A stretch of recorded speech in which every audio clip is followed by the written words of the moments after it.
Tahimik ang umagang iyon sa lungsod, habang ang karamihan sa mga empleyado ng malaking kumpanya ay nagsisimula pa lamang maghanda para sa kanilang opisina. Gising na si Mario. Bago pa sumikat ng husto ang araw, naririnig na sa loob ng kanilang maliit na barong-barong ang kaluskos ng kanyang mga yapak at ang mahinang pagtunog ng walis tingting na ginagamit niya para linisin ang bakuran. Si Mario ay isang simpleng janitor sa isa sa pinakasikat na kumpanya sa lungsod. May edad na siya, nasa 42 at halatang pinagod ng mahabang taong ng pagtatrabaho ang kanyang katawan. May guhit ng pawis at pagod sa kanyang noo.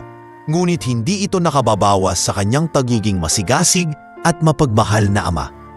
Ang kanyang asawa na si Lorna ay laging nakasuporta kahit na sila'y kapos sa pera.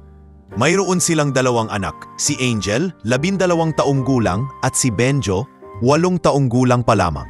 Habang nag-aayos ng kanyang uniforme, narinig niya ang boses ni Lorna mula sa maliit nilang kusina.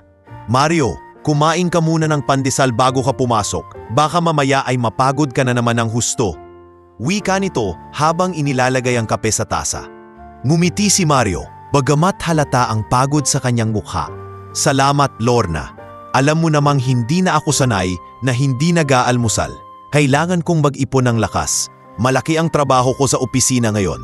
Nakita ni Angel na nakasuot na ang kanyang ama ng kupas ngunit malinis na uniforme ng janitor. "Tay, balang araw ako na po ang mag-aalaga sa inyo ni nanay.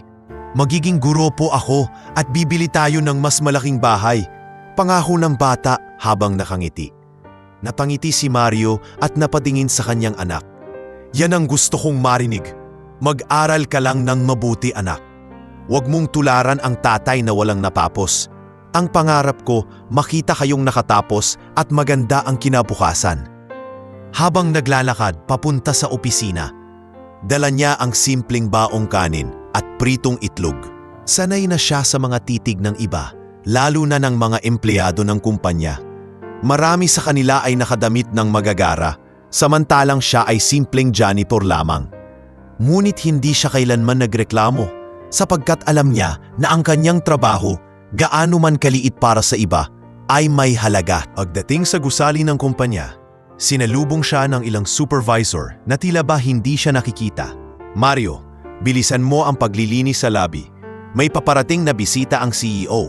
Utos ng isa habang nakakunot ang noo. "Opo sir," magalang na tugon ni Mario. Habang pinupunasan ang marmol na sahig, napansin niya ang ilan sa mga empleyado na nag-uusap.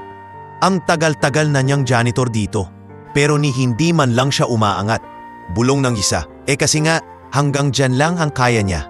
"Mabuti pa sana kung nag-aral," sagot naman ng isa. Naririnig lahat ni Mario ang mga salita, ngunit hindi siya nagpahalata.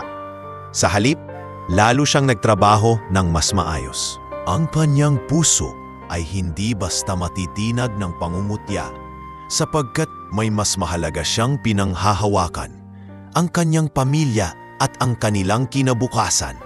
Sa kalagitnaan ng kanyang paglilinis, napansin niya ang pagdating ng isang magarang itim na sasakyan. Bumukas ang pinto at bumaba ang CEO ng kumpanya, si Richard Villarreal. Agad nagsipagtayuan ang mga empleyado at nagbigay galang. Si Mario, bagaman nakatungo at patuloy na naglalampaso, ay lihim na tumingin. Si Richard ay kilalang matalino at matapang, ngunit maraming natatakot sa kanyang tikas. Sa likod ng kanyang mga mata, tila may bigat na tinatago, isang lungkot na hindi madaling makita ng lahat. Habang dumadaan siya sa lobby, halos lahat ng empleyado ay nagpupugay. Si Mario lamang ang patuloy na nagtrabaho, walang pakitang tao. Napahinto si Richard sandali at tiningnan ng janitor. Ikaw ba ang si Mario?" tanong niya. Nagulat si Mario ngunit agad sumagot, "Opo sir. Magaling kang maglinis. Alam mo bang bago dumating ang mga bisita, madalas ko nang makita na maayos na ang lobby? Ikaw ang dahilan niyan?" Seryosong tanong ni Richard. Namula si Mario at bahagyang yumuko. "Ginagawa ko lang po ang trabaho ko, sir." Bahagyang ngumiti si Richard at tumango bago nagpatuloy sa paglalakad. Ang simpleng saglit na iyon ay hindi nakalampas sa ibang empleyado. marami ang nagbulungan kung bakit pinansin ng CEO ang isang simpleng janitor. Pag-uwi ni Mario kinahapunan, agad siyang sinalubong ng kanyang mga anak. "Tay, kamusta po ang trabaho?" tanong ni Benjo habang yumayakap. Ngumiti si Mario bagamat ramdam ang pagod. "Nakakatuwa kasi pinansin ako ng CEO. Hindi ko akalaing." "Wow, Tay! Ibig sabihin importante ka rin sa kumpanya," masuglang sabi ni Angel. Huminga ng malalim si Lorna at tumingin sa kanyang asawa. "Mario, tandaan mo, hindi nasusukat sa trabaho ang halaga ng tao. Kahit janitor ka lang, para sa amin, ikaw ang pinakamahalaga." Sa gabing iyon, habang sabay-sabay silang kumakain ng simpleng hapunan, naramdaman ni Mario ang init ng pamilya. Wala mang marangyang pagkain sa kanilang mesa, puno naman ito ng pagmamahal. Pinanghawakan niya ang pangarap na darating ang panahon na gaganda rin ang kanilang buhay. At sa kanyang puso, buo ang paniniwala na balang araw, may dahilan kung bakit siya patuloy na nagsusumikap sa kumpanya. Hindi niya alam na ang simpleng buhay ng isang janitor ay magiging susi sa pagbabagong magaganap sa hinaharap. Malayo ang agwat ng buhay ni Richard Villarreal sa buhay ni Mario. Kung si Mario ay sanay sa pagbangon ng maaga upang maglakad patungo sa trabaho, si Richard naman ay gigising sa malawak na silid ng kanyang penthouse kung saan nakabukas ang mga kurtina at bumabati ang tanawin ng lungsod. Sa bawat sulok ng kanyang tahanan ay makikita ang luho, mga mamahaling kasangkapan, obra ng mga kilalang pintor at mga kasangkapang hindi abot ng pangkaraniwang tao. Ngunit sa kabila ng lahat ng ito, may lungkot na hindi na itago sa kanyang mga mata. Sa kumpanyang itinatag ng kanyang ama, si Richard ang kinikilalang matatag na haligi. Isa siyang matalino at makabago ang ideya sa negosyo. Madalas ay siya lamang ang mag-isa sa kanyang penthouse, nakatingin sa larawan ng kanyang yumaong asawa habang humihigop ng alak. "Kung nandito ka pa, baka mas magaan ang lahat," bulong niya minsan habang pinagmamasdan ang larawan. Walang nakakaalam ng bigat ng kanyang pinagdaraanan, maliban sa ilang malalapit na tauhan na matagal nang naninilbihan sa kanya. Sa loob ng kumpanya, hindi rin maitatanggi na marami ang naiinggit sa kanyang kapangyarihan. May ilang mga manager na lihim na nagbubuo ng plano para siya ay mapabagsak. Hindi siya kailanman magbabago. Lagi na lang siya ang bida. "Paano naman tayo?" bulong ng isang manager sa isa pa habang nasa labas ng opisina. "Kung hindi tayo kikilos, habang buhay na lang tayong nasa ilalim ng anino niya." Ngunit hindi rin matitinag si Richard. Ang kumpanya ay mabilis na lumago sa ilalim ng kanyang pamumuno. Maraming negosyante ang humahanga sa kanyang katalinuhan sa mga desisyon at tibay sa pakikipagsapalaran. Ngunit kung tatanungin ng mismong mga empleyado, iba ang kanilang nararamdaman. Mahigpit at prangka si Richard. Hindi siya madaling lapitan at kapag nagkamali ang isang empleyado sa harap niya, siguradong lalabas ang kanyang matalim na dila. Isang umaga, habang nasa meeting, nakaupo siya sa ulo ng mesa. Hawak ang isang folder ng mga financial reports. Nakikinig siya sa presentasyon ng isang manager. "Sir, medyo bumaba po ang sales nitong buwan." Nanginginig na ulat ng manager. Napatitig si Richard. Malamig ang boses. "Medyo bumaba? Sa datos na hawak ko, halos bumulusok ang kita ng branch nyo. At ang tawag mo dyan ay medyo, kung ganyan ka mag-isip, paano ka inaasahan ng kumpanya?" Tahimik ang buong boardroom. Walang makapagsalita. Ang mga executive ay nakatingin lang sa kanya. Alam na delikado ang magsalita sa maling oras. Ang ganitong klaseng eksena ay hindi na bago. Lahat sila ay may takot kay Richard. Ngunit hindi nila maitatanggi na siya ang dahilan kung bakit patuloy na malakas ang kanilang kumpanya. Sa likod ng kanyang istriktong pamumuno, may lihim siyang pinapasan. 3 taon na ang nakalilipas nang mawala ang kanyang asawa dahil sa isang aksidente sa sasakyan. Mula noon, tila tumigas ang kanyang puso. Ang dating masayahing Richard ay napalitan ng malamig na lider na halos walang ngiti. Kahit marami siyang kaaway, kilala siya bilang isang lider na hindi natitinag sa pressure. Isang araw, habang naglalakad siya sa hallway ng kumpanya, napansin niya ang ilang empleyado na nagkakagulo sa pagbati. Siya'y kilala ng lahat, ngunit walang nagtangkang lumapit ng basta-basta. Nilingon niya ang paligid at muling nasilayan si Mario, abala sa paglilinis ng bintana. Bahagya siyang napahinto. "Ikaw na naman," maikling wika niya. Nagulat si Mario at agad tumugon. "Magandang umaga po, sir." Nagtagal ang tingin ni Richard. "Hindi ka ba napapagod sa araw-araw na ginagawa mo?" "Sa tingin ko, hindi madali ang paulit-ulit na paglilinis ng sahig." Ngumiti si Mario at kahit pawis ang noo, ay sinabing, "Nakakapagod din po, sir. Pero kapag iniisip ko po ang pamilya ko, nawawala ang bigat. Basta po alam kong may naiuuwi akong kahit kaunting pera, sulit na po lahat." Hindi na nagsalita si Richard, ngunit lihim siyang humanga sa simpleng sagot ng janitor. Sa dami ng nakakausap niyang mga negosyante at managers, bihira siyang makarinig ng mga salitang galing sa puso. Lumakad siyang muli patungo sa kanyang opisina, ngunit dala ang iniwang kislap ng katapatan mula sa isang taong halos walang nakakapansin. Sa mga susunod na linggo, hindi maiwasan ni Richard na mapansin si Mario sa iba't ibang pagkakataon. Habang ang iba ay abala sa pagpapakitang gilas, tahimik lang si Mario sa kanyang gawain. Wala siyang reklamo, wala ring halong panghuhusga sa mga nakapaligid sa kanya. Sa loob-loob ni Richard, napaisip siya, ito ang taong ni hindi ko mapapansin kung hindi lang sa ilang pagkakataon. Pero bakit parang mas may bigat ang presensya niya kaysa sa mga manager na laging nakapaligid sa akin? Ngunit sa kabilang banda, patuloy ang pag-usbong ng mga lihim na kontrabida sa loob ng kumpanya. Habang tumitindi ang kompetisyon sa negosyo, dumarami rin ang nais pabagsakin si Richard. Sa mga lihim na pagpupulong ng mga tiwaling manager, inag-uusapan nila kung paano nila may hihina ang tiwala ng board of directors sa CEO. At sa kanilang mga plano, hindi nila alam na may isang simpleng janitor na unti-unting nagiging bahagi ng mas malaking larawan ng kapalaran ng kumpanya. Mainit ang sikat ng araw na iyon sa lobby ng kumpanya. Abala ang lahat ng empleyado sa kani-kanilang gawain. May mga maglalakad, dala ang mga makakapal na folder, may mga nakaupo sa waiting area na abala sa laptop, at may mga sekretarya na tila palipat-lipat ng mesa upang maghatid ng kape at dokumento.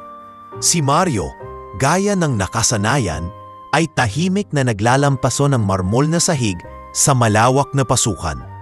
Pawis na pawis ang kanyang noo, ngunit hindi alintana ang init at bigat ng kanyang trabaho. Habang pinupunasan niya ang pasang bahagi ng sahig, biglang nahulog mula sa itaas ang isang makapal na folder ng mga dokumento. Bumagsak ito malapit sa kanyang paa at kumalat ang mga papel sa buong lapag. Mabilis siyang yumuko upang pulutin ang mga papel. Hindi na iniisip kung kanino iyon. "Sandali lang, akin iyan." Isang malamig ngunit may bigat na tinig ang narinig niya. Paglingon niya, naroon si Richard Villarreal mismo, ang CEO ng kumpanya. Nanlaki ang mata ni Mario at mabilis na tumayo, halos matapilok sa pagmamadali. "Pasensya na po, sir, hindi ko sinasadya." Ngunit imbes na magalit, pinanood lang siya ni Richard habang pinupulot ang mga papel. "Hindi ka ba natatakot na madumihan ang mga kamay mo? Ang iba kapag nahulog ang dokumento sa ganitong sahig, tatawagin na lang ang iba para pulutin." Bahagyang mumipi si Mario. "Sanay na po akong dumampot ng kahit anong kalat, sir. Kahit dokumento pa ng CEO, basura man o alikabok, trabaho ko pong ayusin at linisin." Tahimik si Richard ng ilang segundo bago kinuha ang huling papel mula sa kamay ni Mario. "Mabuti, yan ang disiplina na gusto kong makita, kahit sa maliliit na bagay." Tumalikod siya at muling naglakad patungo sa elevator.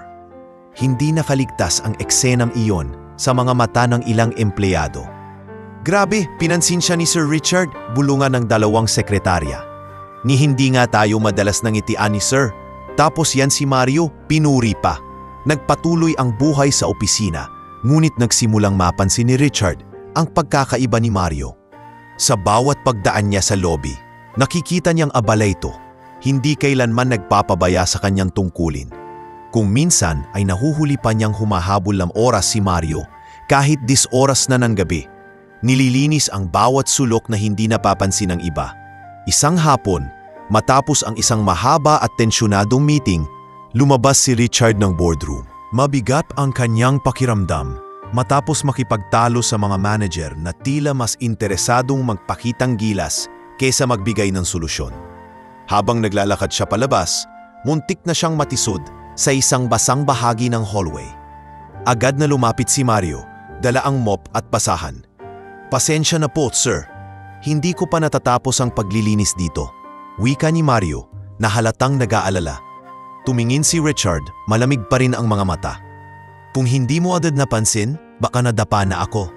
Alam mo ba kung anong mangyayari kapag nasaktan ang CEO ng kumpanya?" Napatango si Mario at nagsalita ng mahinahon. "Alam ko po, sir.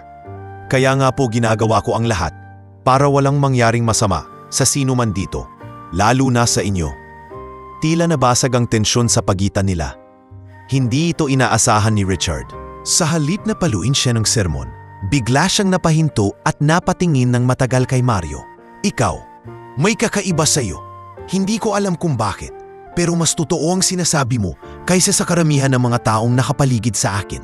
Sa unang pagkakataon, may bahagyang ngiti na lumitaw sa labi ng CEO. Iniwan niya si Mario na tuliro, ngunit may kakaibang ginhawa sa dibdib. Samantala, sa kabilang panig ng kumpanya, may mga empleyadong hindi natuwa sa mga eksenang iyon. Si Gilbert, isang mataas na posisyon na matagal nang naiinggit kay Richard, ay lihim na nagsalita sa kapwa niya manager. "Nakikita mo ba? Kahit janitor, pinapansin niya. Samantalang tayo, na halos patayan na sa trabaho, ni hindi man lang kinikilala. Kailangan ng may kumilos. Kung hindi, habang buhay na lang tayong nasa anino niya." Habang lumalalim ang gabi, muling nagtrabaho si Mario ng mag-isa. Nilalampaso niya ang sahig ng opisina habang ang mga ilaw ay patay na sa ibang palapag. Habang nagbubura ng dumi sa sahig, naisip niya ang kakaibang pakikipagtagpo nila ng CEO. Bakit kaya pinansin niya ako? Hindi naman ako tulad ng mga manager na kausap niya araw-araw, bulong niya sa sarili. Ngunit kasunod noon, mumiti siya. Siguro nga, kahit simpleng tao lang ako, may halaga rin pala ang ginagawa ko. Pag-uwi niya, ikinuwento niya kay Lorna ang nangyari. "Naalala mo yung sinasabi kong istrikto ang CEO? Kanina pinuri niya ako. Hindi ko inasahan." Nagulat si Lorna at napangiti. "Ibig sabihin, napapansin din ng mga tao ang sipag at katapatan mo. Hindi man ngayon, balang araw may magandang kapalit yan." Sa tabi nila, nakikinig si Angel.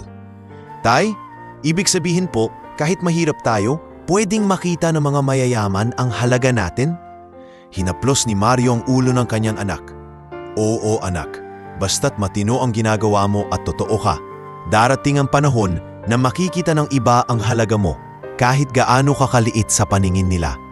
Mula noon, nagsimula ang kakaibang koneksyon sa pagitan ng dalawang magkaibang mundo. Ang mundo ng isang mayamang CEO na nakapamumuhay sa luho ngunit puno ng lungkot, at ang mundo ng isang simpleng janitor na handang magsakripisyo alang-alang sa pamilya. Ang mga mundong ito na tila imposibleng magsalubong ay nagsimulang magkaroon ng ugnayan na magbabago sa kanilang mga kapalaran. Lumipas ang ilang linggo matapos ang hindi inaasahang pagkikita at usapan nina Mario at Richard. Bagamat nagpatuloy si Mario sa kanyang simpleng buhay bilang janitor, hindi nawala sa kanyang isipan ang kakaibang pagturing ng CEO sa kanya. Sa kabilang banda, si Richard ay tila nagsimulang mapansin ang mga bagay na hindi niya pinapansin noon. Mga empleyadong tahimik lang nagtatrabaho, ngunit may tunay na malasakit sa kumpanya. Ngunit habang unti-unting nabubuo ang maliit na respeto sa pagitan ng janitor at ng CEO, may mga pangyayaring naglalagay ng panganib sa katauhan ni Richard. Isang umaga, bago pa man magsimula ang trabaho, nakatanggap siya ng isang sulat na walang pangalan ng nagpadala. Nakasulat sa pulang tinta ang mga salitang, "Lagi kang nakatayo sa tuktok, Richard Villarreal. Pero oras na para bumagsak ka." Binasa niya ito ng paulit-ulit habang nakaupo sa kanyang opisina. Nang dumating ang kanyang sekretarya, agad niyang itinupi ang papel. "Sir, may problema po ba?" Tanong nito nang mapansin ang bigat ng ekspresyon ni Richard. Wala ito. Magpatuloy ka na lang sa trabaho mo. Malamig na sagot niya, ngunit halata sa kanyang boses ang tensyon. Ang liham ay hindi bago sa kanya. Sa dami ng kaaway sa negosyo, sanay na siyang makatanggap ng banta. Ngunit iba ang pakiramdam niya sa pagkakataong iyon. Parang mas malapit, mas mapanganib. Samantala, si Mario ay abala sa paglilinis sa may basement ng gusali. Habang sinasalin niya ang tubig sa timba, napansin niyang may dalawang lalaki na nakatayo malapit sa fire exit. May hinang bulungan ang kanyang narinig. Siguraduhin nating darating siya mamayang hapon. Hindi pwedeng mabigo ang plano. Huwag kang mag-alala. Alam ko ang oras ng alis ng sasakyan niya. Nagtago si Mario sa gilid ng dingding at pinakiramdaman ang kanilang pinag-uusapan. Ngunit nang sinubukan niyang lumapit, mabilis na umalis ang dalawang lalaki na parang walang nangyari. Naiwan si Mario na nagtataka, pinipilit alalahanin ang mga muka ng mga estranghero. Kinagabihan, habang kumakain sila ng hapunan, ikinuwento ni Mario ang nakita. May dalawang lalaki akong nakita sa basement, parang may binabalak. Narinig ko pa silang binanggit ang tungkol sa pag-alis ng sasakyan ni Sir Richard. Nag-aalala si Lorna at agad na nagsabi, Mario, bakit hindi mo i-report? Baka mapahamak ka kung itatago mo lang. Ngunit nagdadalawang isip siya. Paano kung ako pa ang pagbintangan? Sino ba naman ang maniniwala sa isang janitor? Tahimik ang kanilang mga anak na nakikinig. Ngunit halata ang pag-aalala sa kanilang mga mata. Tay, baka po delikado talaga. Hindi niyo ba pwedeng sabihin kahit sa gwardiya man lang? Tanong ni Angel. Sa loob ng kumpanya, lalong naging kapansin-pansin ang mga maliliit na senyales ng banta. May mga empleyadong biglang hindi na pumapasok. May mga dokumentong misteryosong nawawala. At ilang security guard ang nagrereklamo na may nakikitang kahina-inalang tao sa paligid. Isang araw, habang papalabas si Richard mula sa kanyang opisina, nahulog ang cellphone ng isa sa kanyang manager. Nang pulutin ito, bahagyang napatigil ang CEO nang makita ang mensaheng dumating. Siguraduhin mong wala siya sa kotse kapag dumating ang pakete. Nanlaki ang mata ni Richard at agad niyang ibinalik ang cellphone nang hindi nagpapahalata. Sa isip niya, may mga tao sa loob ng kumpanya ang laban sa kanya. Ngunit hindi pa niya alam kung sino. Habang bumibigat ang mga pangyayari, nanatili si Mario na tapat sa kanyang gawain. Ngunit hindi na siya katulad ng dati. Mas mapagbantay na siya ngayon. Lalo na kapag nakikita niyang dumarating o umaalis ang CEO. May mga pagkakataong napapansin niya ang mga sasakyang nakaparada malapit sa gusali na hindi niya nakikita noon. Isang hapon, habang nililinis ang gilid ng parking area, nilapitan siya ng isang templeyado na kilalang malapit kay Gilbert, ang manager na matagal nang naiinggit kay Richard. Mario, bakit ba palagi kang nakikialam? Janitor ka lang. Huwag kang masyadong mausisa.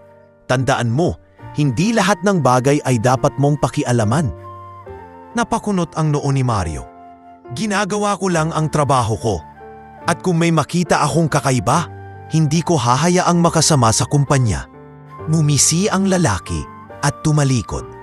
Kung ganyan ka, baka mapahamak ka rin. Hindi alam ni Mario kung pananakot iyon o babala, ngunit lalo siyang nakaramdam ng pangamba. Kinabukasan, tinipon ni Richard ang ilan sa kanyang mga matapat na tauhan. May mga bagay akong napapansin na hindi tama. Ayokong lumabas ang detalye sa media, pero kailangan nating higpitan ang seguridad.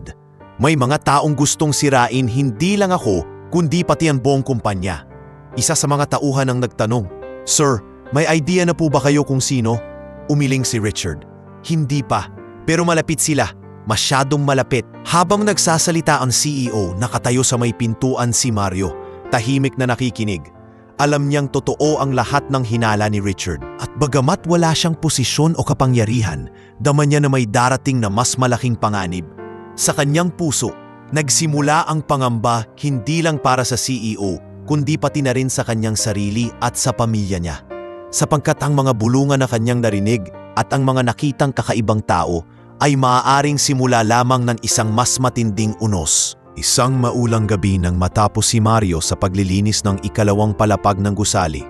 Habang pinupunasan niya ang mga bintana sa may hallway, napansin niyang kakaiba ang katahimikan sa parking lot na kita mula sa salamin. Karaniwang may mga gwardya at ilang empleyadong huli kong umalis, ngunit ngayong gabi ay tila masyadong tahimik. May isang kotse na nakaparada sa malayong sulok na tila wala namang nagmamay-ari sa oras na yon. Bumaba siya, dala ang kanyang timba at mop upang itapon ang dumi. Ngunit habang naglalakad sa basement parking, napansin niya ang isang kahon sa tabi ng isang kotse, isang ipum na SUV na hindi niya pa nakikita noon. Ang kahon ay may kakaibang wiring na lumalabas mula sa gilid at bahagyang nakabukas. Agad niyang naramdaman ang kaba sa dibdib. Ano to? Bulong niya sa sarili. Lumapit siya ng dahan-dahan at nakitang may digital timer sa loob na kumikislap. Mabilis siyang umatras at napahawak sa ulo. Hindi siya eksperto ngunit alam niya kung ano iyon. Nagmamadali siyang tumakbo papunta sa guardhouse. "Kuya, may nakita ako sa parking, parang bomba." Halos pasigaw niyang sabi sa nakaduty na gwardiya. Nagulat ang gwardiya at agad tumawag sa kanyang radyo. "All units, proceed to basement parking now. Possible bomb threat." Ilang saglit pa, dumating ang iba pang security personnel at nilagyan ng yellow tape ang paligid. Agad ding tinawagan ang bomb squad. Si Mario, bagamat nanginginig ang tuhod, ay nanatiling nakatayo malapit sa gwardiya. "Hindi ako pwedeng umalis. Kailangan nilang malaman kung saan ko nakita." Pagdating ng bomb squad, mabilis nilang kinordon ang lugar at sinimulang suriin ang kahon. Isa sa kanila ang lumapit kay Mario. "Ikaw ba ang nakakita?" "Oo po, sir," sagot niya habang pinipilit itago ang kaba. "Kung hindi mo agad ito nai-report, malamang ay sumabog ito sa loob ng ilang minuto," sabi ng opisyal na may halong bigat sa boses. Samantala, nakarating ang balita kay Richard na kasalukuyang nasa kanyang opisina sa itaas. Agad siyang bumaba, sinamahan ng kanyang bodyguards.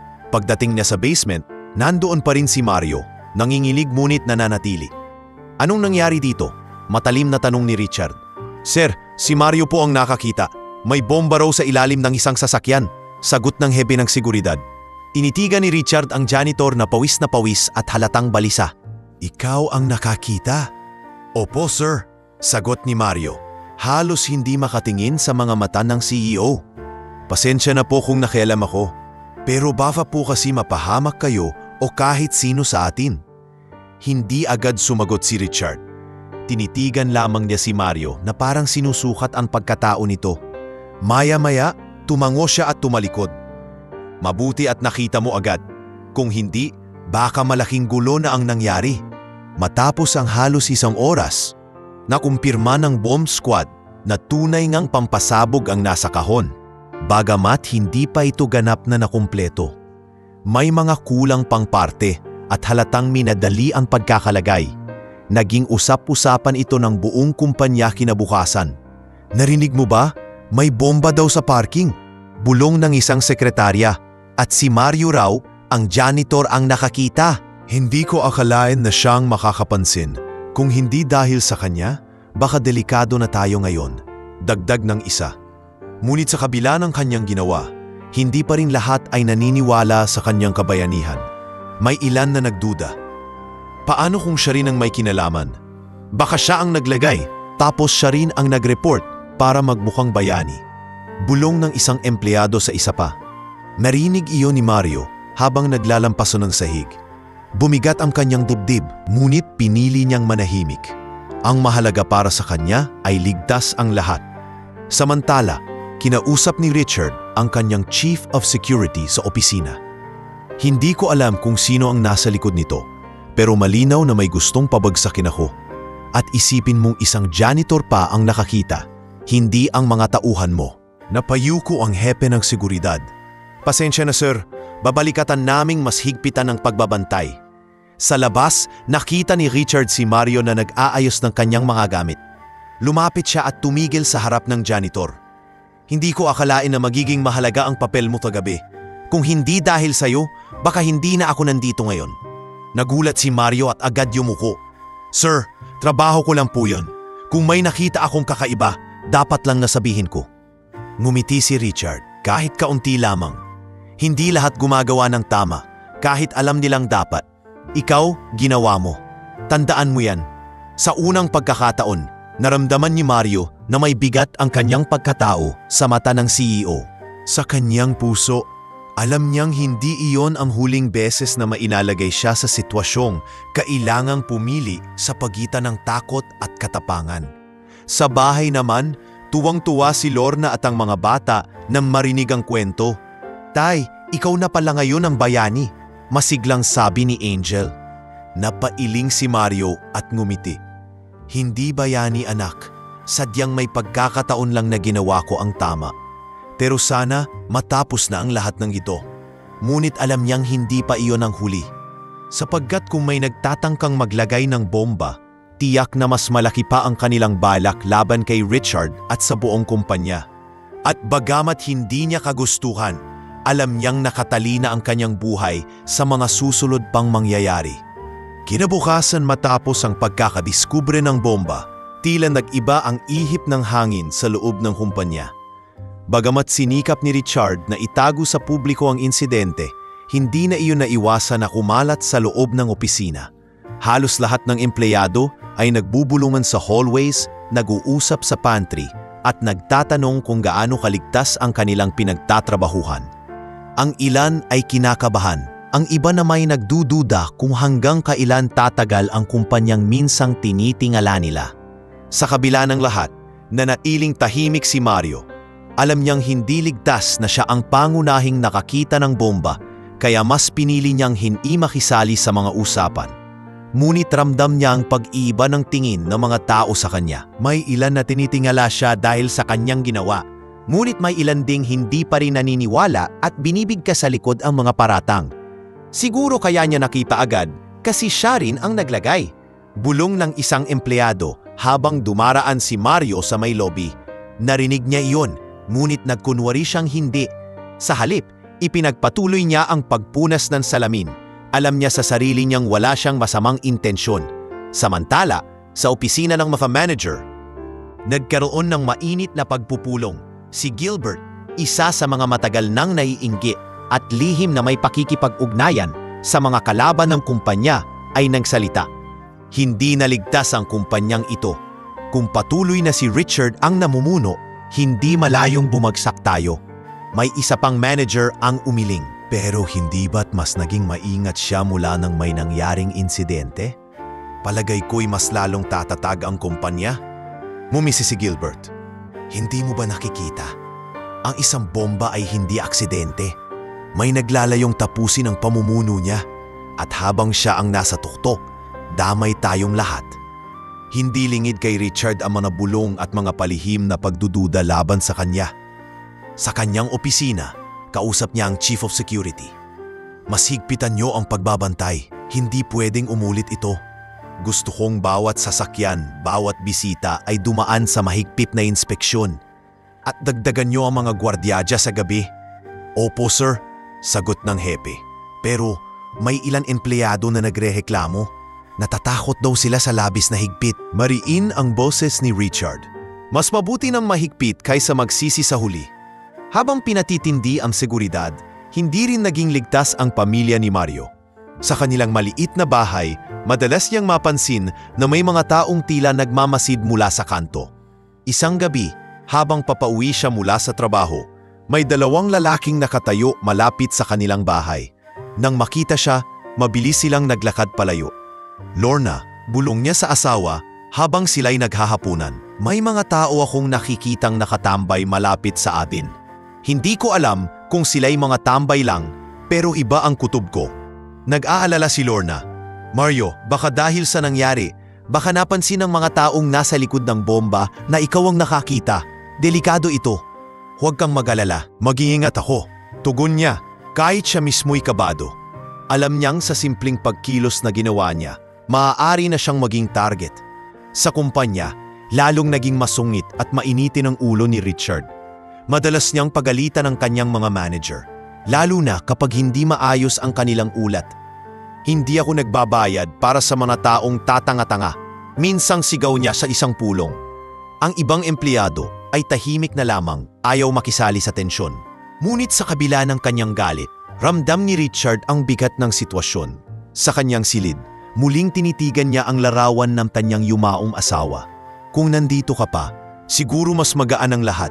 Ngayon kahit kanino ako tumingin, pakiramdam ko lahat ay may tinatago. Samantala, isang gabi, nag-overtime si Mario upang tapusin ang paglilinis ng rooftop.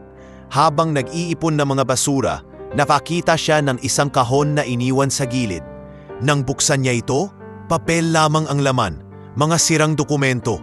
Ngunit sa ilalim ng mga papel, may sulat na nakasulat sa pulang tinta. Hindi ito titigil hanggang hindi bumabagsak ang amo mo. At kapag patuloy ka na nakikialam, isasama ka namin. Nanlamig si Mario at mabilis na isinilid muli ang kahon. Alam niyang malinaw ang babalang iyon. Hindi lamang si Richard ang target, kundi pati siya na rin. Kinabukasan, nagpakita siya ng tapang at nilapitan si Richard. "Sir, may kailangan po kayong malaman," ani Mario habang nakatayo sa labas ng opisina. Napatingin si Richard, bahagyang nagulat. "Ikaw na naman, ano naman ang nakita mo?" "May sulat po akong natagpuan kagabi. Babala at kasama sa pagbabanta ang pangalan ko."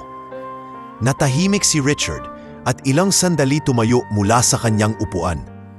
"Ibig sabihin, alam nila ang ginawa mo noong gabi ng bomba. At kung ganun, hindi ka na ordinaryong janitor sa kanilang paningin. Isa ka ng hadlang."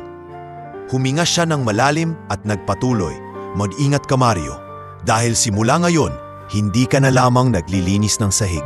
Isa ka ng saksi sa laban na hindi mo sinadyang mapasukan." Mula noon, lalong tumindi ang tensyon sa kumpanya. Hindi lamang ang buhay ng CEO ang nasa bingit ng panganib, kundi pati na rin ang buhay ng simpleng janitor na minsang sumigaw ng babala para mailigtas ang lahat. Isang abalang umaga sa kumpanya ang nagbukas ng bagong kabanata para kay Mario at kay Richard. Abala ang lahat sa paghahanda para sa isang malaking pulong na dadaluhan ng mga investors mula sa ibang bansa. Ang mga empleyado'y paunahan sa elevator, dala ang kanilang laptop at mga makapal na folder. Sa lobby, panay ang bilin ng mga supervisor. At ang mga sekretarya na may paikot-ikot na may dalang kape at tubig. Habang lahat ay nagmamadali, si Mario ay abala sa paglilinis sa may gilid ng parking lot. Bahagya niyang narinig ang malalakas na boses ng ilang gwardiya na nag-uusap tungkol sa konvoy ng CEO. Ilang minuto na lang at darating na si Richard kasama ang kanyang mga bisita. Lumapit si Mario sa kanyang kariton ng gamit upang iligpit ang mga basurang natipon niya. Ngunit nang mapatingin siya sa direksyon ng nakaparadang itim na sedan na karaniwang sinasakyan ni Richard, biglang nanlaki ang kanyang mata. Sa ilalim ng sasakyan, may isang maliit na kahong nakakabit at mula rito'y lumalabas ang mga kable. May kumikislap na pulang ilaw, isang bagay na hindi niya inakalang makikita niyang muli matapos ang unang insidente. Nanlamig ang kanyang katawan. Ang pintig ng kanyang puso'y halos umalingaw-ngaw sa kanyang tenga. Sa isip niya, ilang segundo na lang at maaaring sumabog ang kotse. Hindi na siya nagdalawang isip. Mabilis siyang tumakbo at sumigaw ng buong lakas.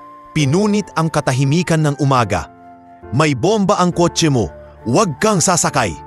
Nagulat ang lahat ng naroon. Ang mga empleyado sa paligid ng parking area ay napalingon at maging ang mga gwardya ay napapigil.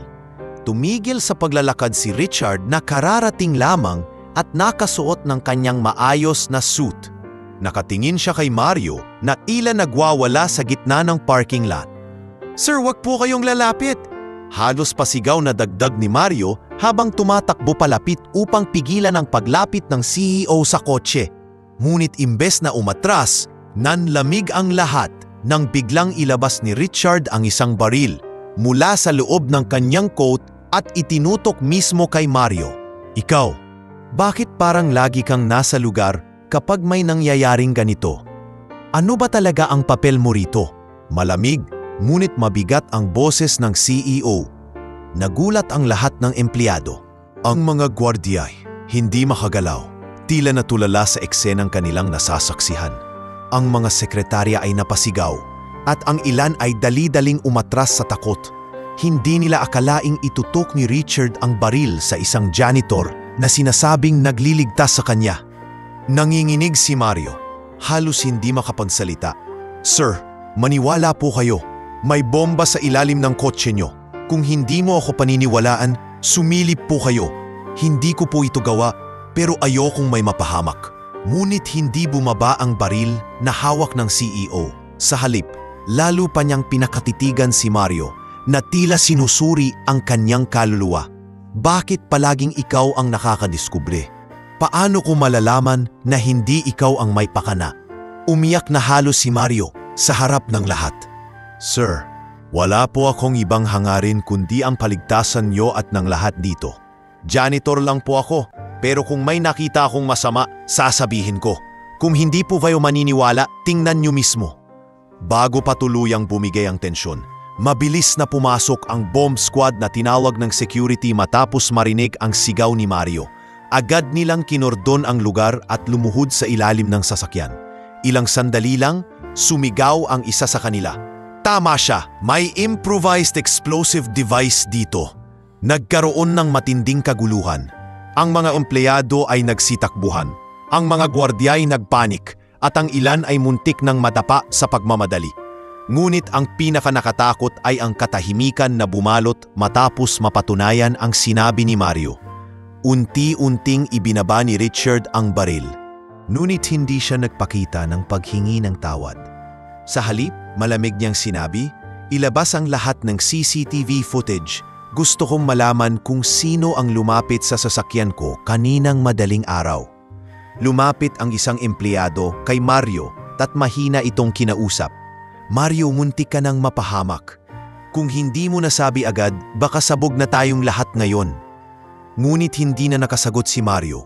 Nanginginig pa rin siya sa takot at insulto nang pagtutukan siya ng baril sa harap ng lahat.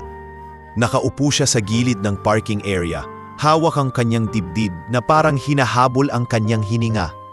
Samantala, si Richard ay tumalikod at umalis kasama ang kanyang mga bodyguard.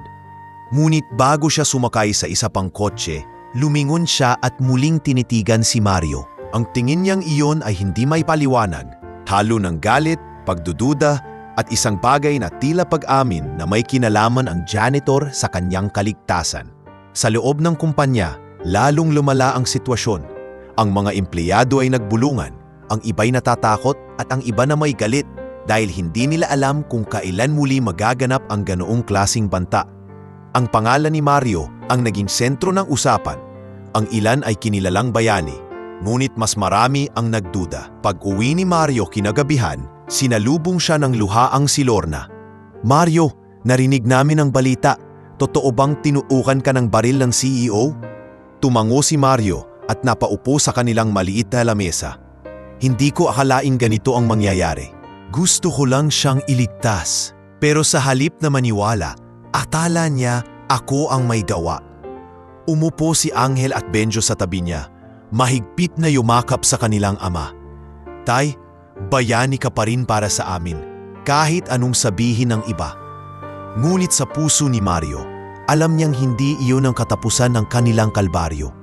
Ang sigaw niya kanina, ang nagligtas ng buhay ng CEO at ng kumpanya. Ngunit ang pagtutok ng baril ni Richard sa kanya ay senyales na mas malalim at mas malupit na laban pa ang kanyang kakaharapin. Nagmistulang bulkan ang buong kumpanya matapos ang insidente sa parking lot. Ang mga empleyado ay nagkakagulo pa rin at kahit na nakumpirma ng bomb squad na may tunay na bomba sa ilalim ng kotse, hindi nawala ang tensyon. Ang bawat sulok ng gusali ay puno ng pulungan at pangamba. Sa cafeteria, may mga grupo ng sekretarya at office staff na nagkukumpulan. Pilit pinoproseso ang nasaksihan nilang kababalaghan. "Hindi ko makalimutan, tinutukan ni Sir Richard ng baril si Mario. Janitor lang siya, pero siyang sumigaw para iligtas tayong lahat." Sabi ng isa, halos pabulong, ngunit puno ng emosyon. Baka naman may punto si Sir, sagot ng isa pa. Bakit palagi na lang nandyan si Mario kapag may nangyayaring gulo? Una, siyang nakakita ng bomba sa basement. Tapos ngayon, siya rin ang nakapansin sa kotse. Hindi kaya siya talaga ang may alam. Nagkaroon ng hati ang mga opinyon ng mga empleyado. May mga naniniwala kay Mario at may mga naniniwala rin sa pagdududa ng CEO. Ngunit sa lahat ng iyon, ang pinakamatindi ay ang takot. Dahil alam ng lahat na may nagtatangkang pabagsakin, hindi lang si Richard, kundi ang buong kumpanya. Sa opisina ng seguridad, mariing pinagalitan ni Richard ang kanyang mga tauhan. Nasaan ang bantay nyo kagabi? Paano nakapasok ang isang bomba nang hindi nyo namamalayan? Tahimik ang lahat, nakayuko. Ang Chief of Security ay nagsalita. Nanginginig ang boses. Pasensya na sir, ginagawa na po namin ang lahat, pero mukhang may insider sa kumpanya. Hindi ito gawa ng mga taong basta makakapasok lang mula sa labas. Nagulat si Richard sa sinabi. Insider? Isa sa mga tao ko? Palakas ang kanyang boses at napasuntok sa mesa. Kung totoo yan, mas mabigat ang problema natin kaysa inaakala ko. Samantala, si Mario ay nakaupo sa isang maliit na silid sa basement. Pinatawag ng mga gwardiya para imbestigahan. Halos mamuti ang kanyang mukha sa kaba. Hindi po ako kasabwat. Sir, nanunumpa ako sa Diyos. Nakita ko lang talaga. Kung hindi ako sumigaw, baka wala na tayo ngayon. Madali lang sabihin yan, malamig na tugon ng isa sa mga gwardiya. Pero hindi natin matatanggi ikaw lang lagi ang nasa lugar kapag may nadidiskubre. Nagulat si Mario, halos maiyak. Kung ganun ba, mas mabuti na lang ba na tumahimik ako? Hinayaan ko na lang sumabog ang kotse, baka patay na kayo lahat. Nagkaroon ng tatahimikan sa silid. Alam ng lahat na may punto siya, ngunit ang anino ng pagdududa ay mahirap nang burahin. Ilang sandali pa, dumating si Richard mismo, dala ang kanyang matatalim na mata at malamig na tindig. Tinitigan niya si Mario mula ulo hanggang paa. Ikaw Mario, bakit ka ba palaging nasa gitna ng lahat ng ito? Nanlumo si Mario at nagsalita ng may panginginig. Sir, hindi ko po alam. Siguro dahil trabaho ko pong maglinis at mapansin ang mga bagay na hindi napapansin ng iba. Kung kasalanan po ang magsabi ng totoo, wala na po akong magagawa. Pero maniwala po kayo, wala akong kinalaman dito. Hindi kumibo si Richard. Sa halip, lumapit siya ng bahagya at itinutok muli ang daliri kay Mario. Antayan niyo siya. Ayokong may gagalaw sa kanya. Pero ayokong bitawan siya hanggat hindi ko alam ang totoo. Sa mga sumunod na araw, mas lalong naging malupit ang tingin ng mga empleyado kay Mario. Kapag dumadaan siya, napapansin niyang may mga nagbubulungan at nagbabalibis. Ayan na yung janitor na halos sabugin ang kumpanya. Hindi siya dapat pagkatiwalaan. Ngunit may ilan ding tahimik na lumapit upang ipakita ang kanilang suporta. Isang sekretarya ang lihim na nag-abot ng tinapay sa kanyang isang umaga. Mario, alam kong wala kang kasalanan. Kung hindi dahil sa'yo, baka patay na kaming lahat. Huwag kang panghinaan ng loob. Nagpasalamat si Mario, ngunit hindi niya maitago ang lungkot. Alam niyang kahit anong gawin niya, may mga taong hindi maniniwala sa kanya. Samantala, lalong sumidhi ang kaguluhan sa loob ng kumpanya. May mga dokumentong hindi mahanap, may mga kontratang bigla na lang nawawala. Ang ilang kliyente ay nagdalawang isip na ipagpatuloy ang kanilang partnership dahil sa takot. Lalong nadagdagan ang bigat na pasan ni Richard.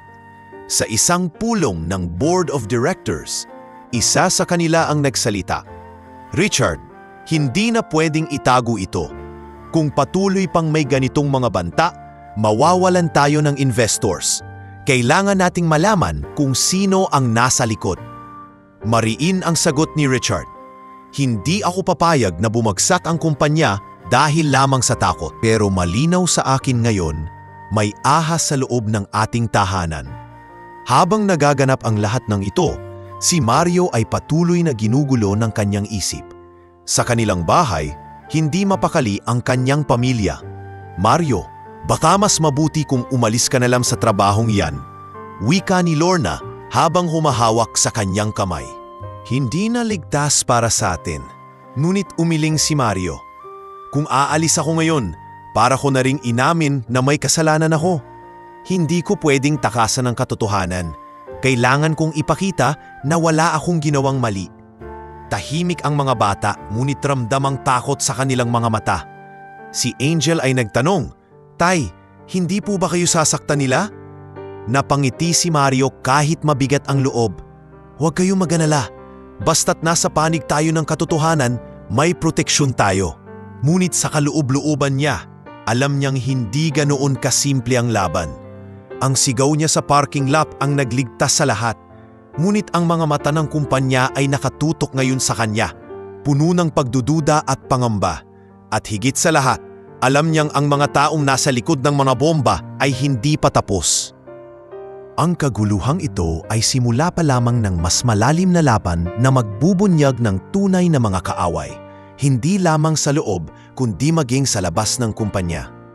Hindi pa man natatapos ang linggo matapos ang sigaw ni Mario sa parking lot, lalo pang lumala ang sitwasyon para sa kanya.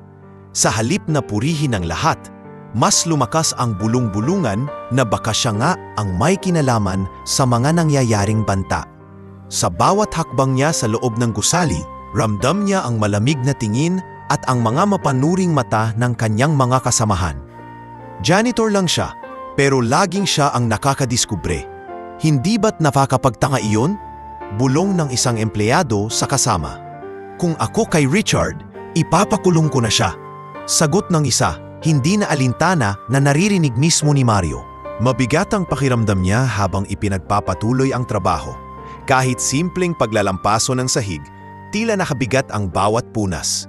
Wala siyang nagawa kundi magtiis dahil alam niyang hindi niya kayang iwanan ang trabaho. Ito ang tanging pinagkukunan ng kanilang ikinabubuhay. Samantala, hindi pa rin mawala sa isipan ni Richard ang pangyayari. Kahit kumpirmado ng bomb squad na may bomba nga sa kotse niya, nananatili ang kanyang pagdududa. Isang gabi, kausap niya ang kanyang Chief of Security. Kung totoo ngang wala siyang kinalaman, bakit palaging siya ang nakakatuklas? Masyadong maraming coincidence. "Sir, walang ebidensyang nagtuturo sa kanya. Pero kung gusto nyo, maaari nating bantayan siya ng mas mahigpit," tugon ng hepe. Mariing tumango si Richard. "Oo, gusto kong malaman ang bawat kilos niya. At kung may maliit man siyang pagkakamali, ako mismo ang magpapakulong sa kanya." Kinabukasan, dumating sa bahay nila Mario ang dalawang pulis. "Mario Cruz," tanong ng isa, dala ang dokumentong pirmado ni Richard.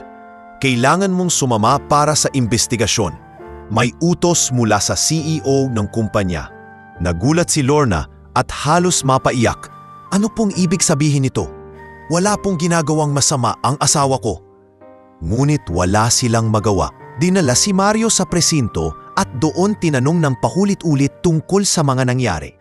"Ikaw ba ang naglagay ng bomba? May kasabwat ka ba? Sino ang nag-utos sa'yo?" Sunod-sunod na tanong ng investigador. Puno ng pawis at kaba si Mario habang paulit-ulit na sumasagot. "Hindi po, wala akong alam. Nakita ko lang, sinabi ko agad." Kung kasabwat ako, bakit ko pa ibubunyag? Ngunit kahit gaano pa siya magsumamo, mahirap makuha ang tiwala ng mga taong nag-iimbestiga. Matapos ang ilang oras, pinayagan siyang makauwi dahil wala namang matibay na ebidensya laban sa kanya. Ngunit ang kahihiyan ay hindi na maaalis.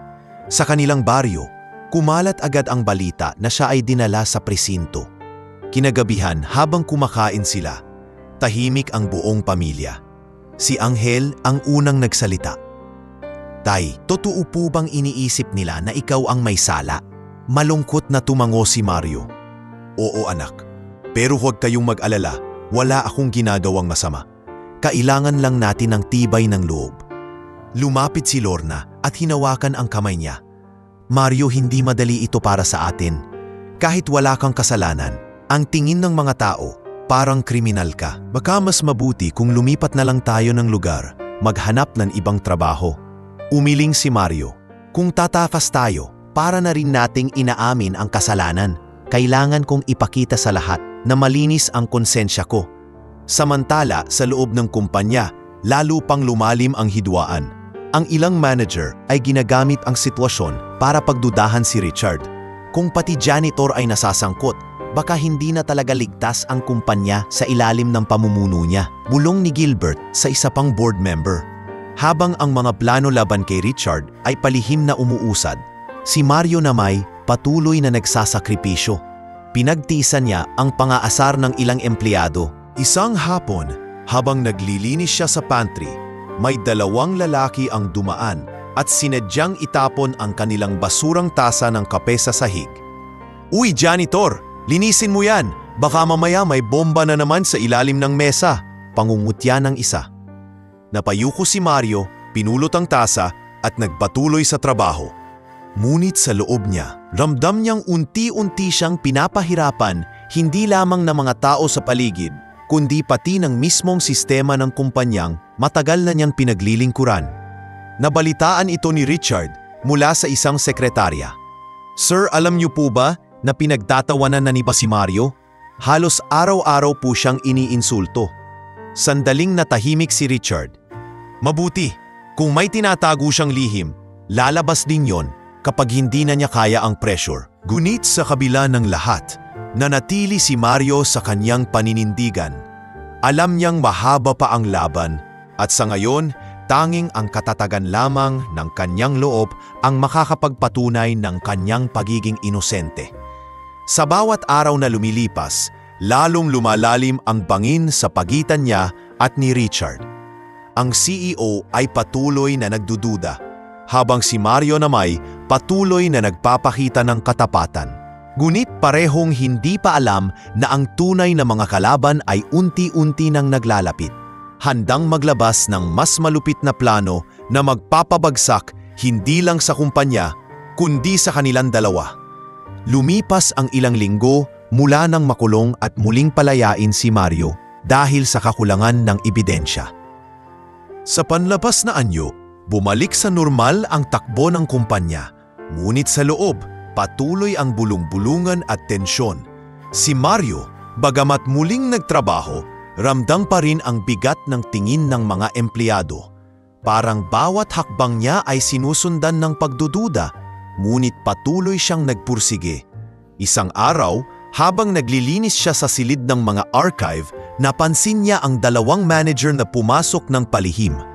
Nakita niyang nagmamadali ang mga ito na may dalang folder. Hindi nila alam na naroon siya sa sulok, kaya malinaw niyang narinig ang kanilang pag-uusap. "Siguraduhin mong hindi ito mahahanap ni Richard. Kapag lumabas ang mga datos na ito, mahuhuli tayo." Bulong ng isa. "Huwag kang mag-alala. May tao na tayong kasama sa board." At kung patuloy na malilito si Richard, madali na nating mapapabagsak ang kumpanya. Namilog ang mga mata ni Mario.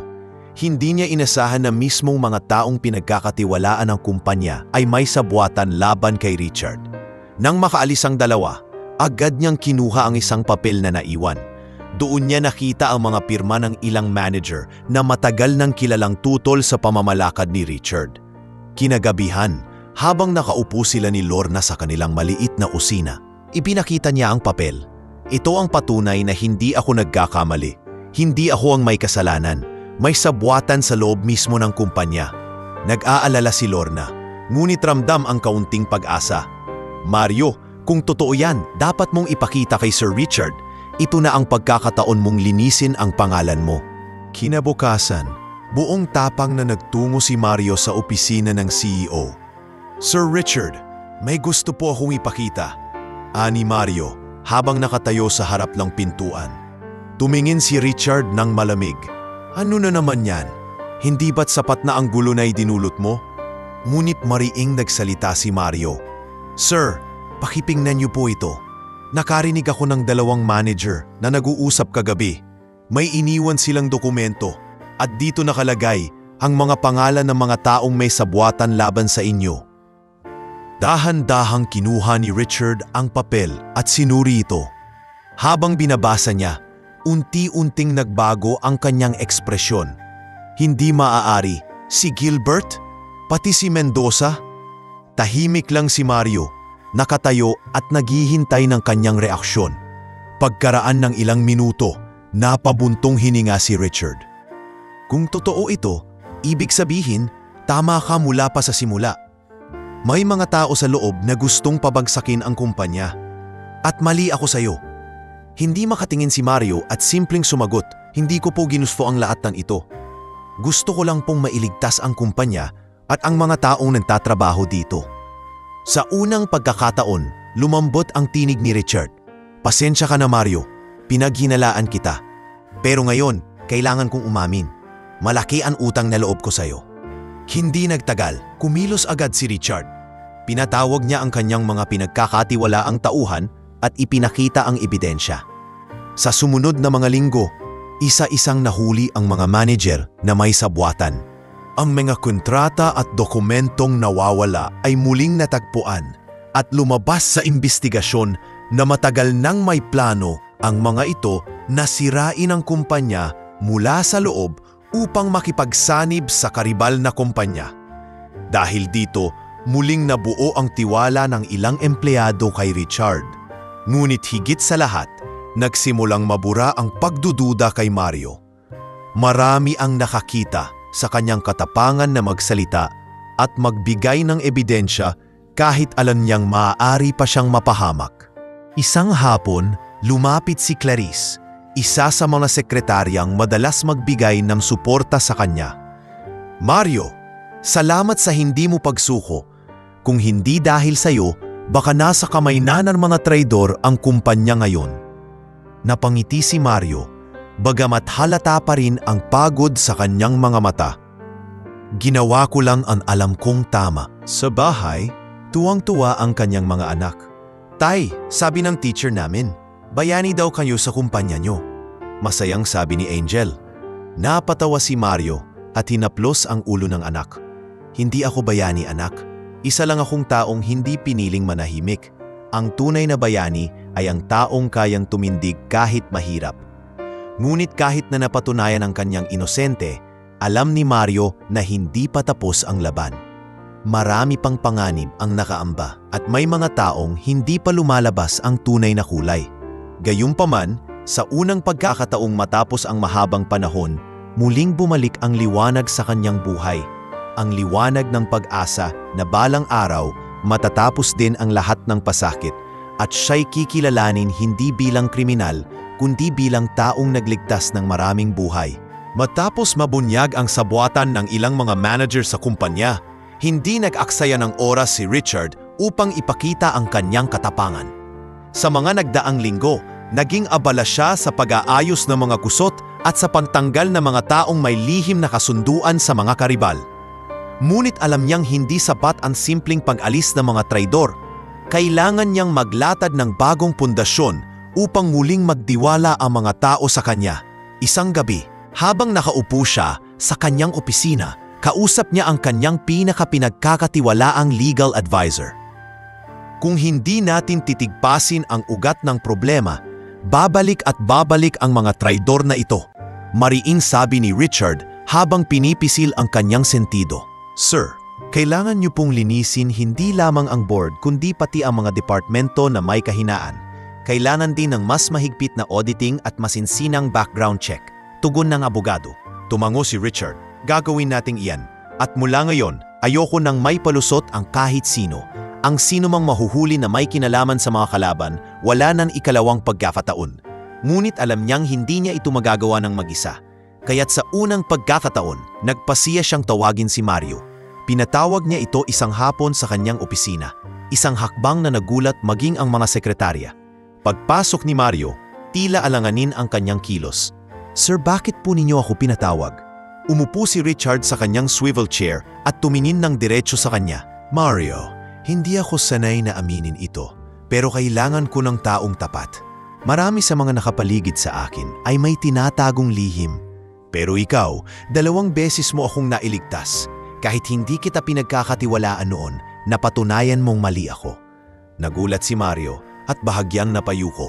Sir, hindi ko po alam kung anong halaga ko sa kumpanya ninyo. Janitor lang po ako. Umiling si Richard. Hindi ka lang janitor. Ikaw ang nakakita ng mga bagay na hindi nakikita ng iba. Ikaw ang nagbigay ng babala nang walang ibang may lakas ng loob. Simula ngayon, gusto kong maging matattainga ka ng kumpanya. Lihim mong babantayan ang paligid at ipapaabot mo sa akin ang anumang kahinahinala. Nabigla si Mario.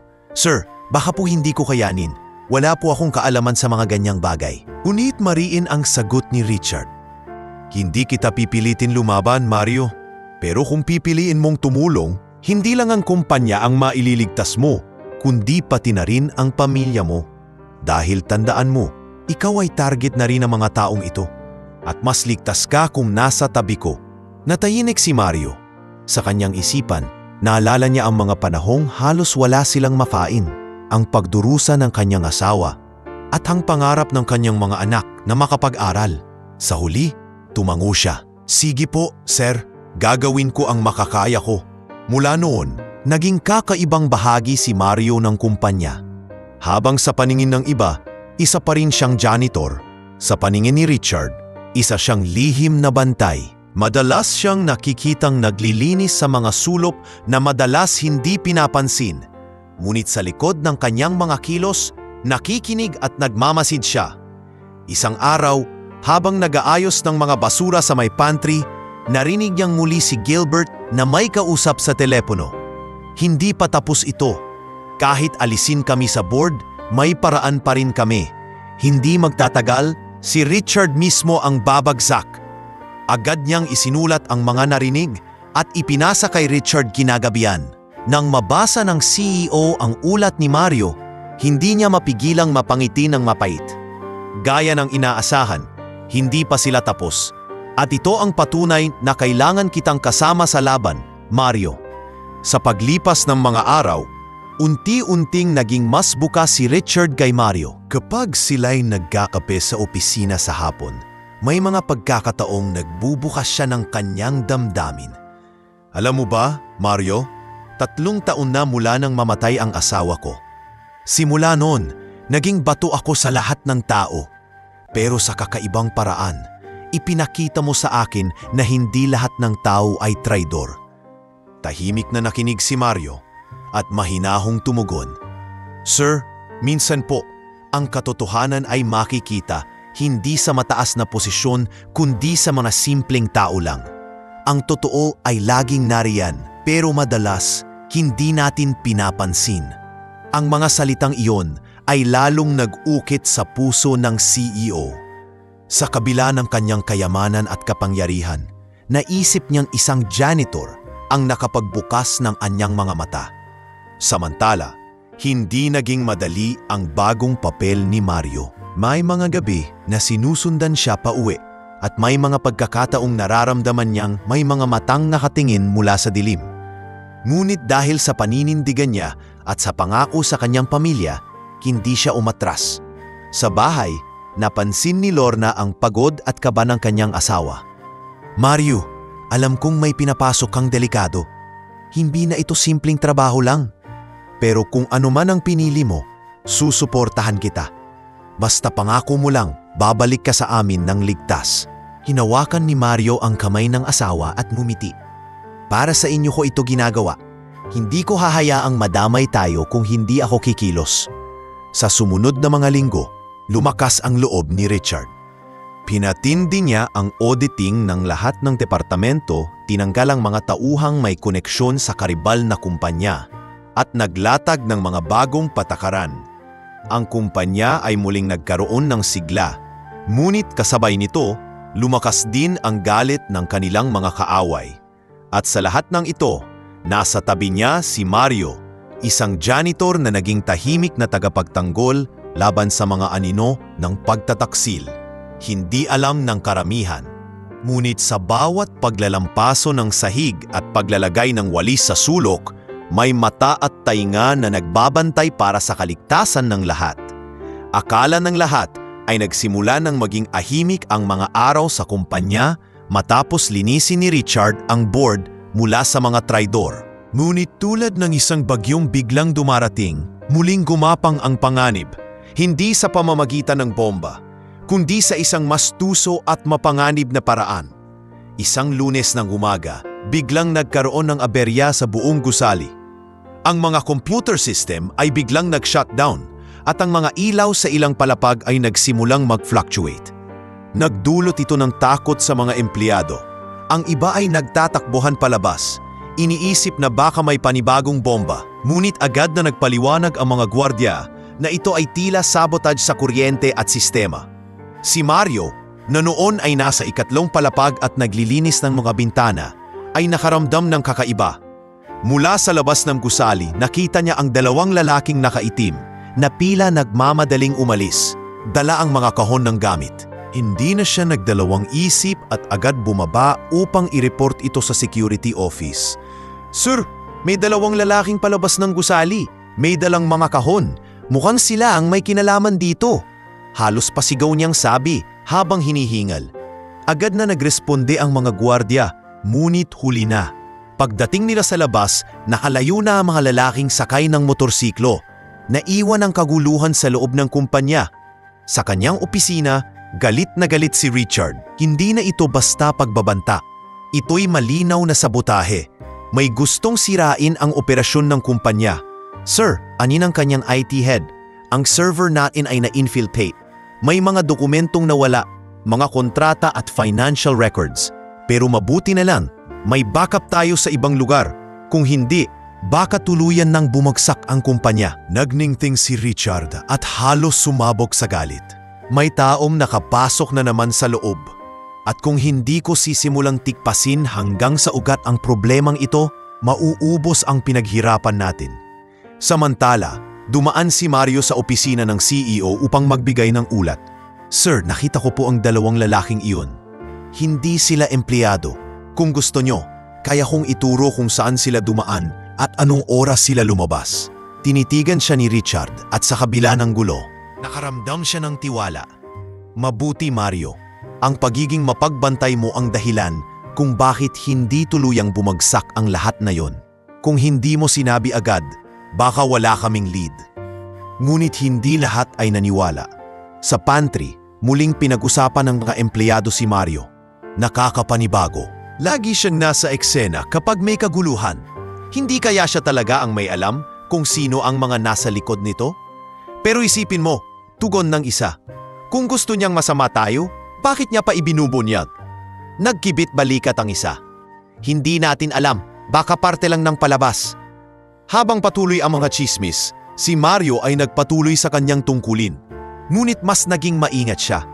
Habang naglilinis ng hallways at opisina, palihim siyang nakikinig sa mga usapan. At isang gabi, muli niyang narinig ang pangalan ni Gilbert. Hindi pa rin tapos ang laban.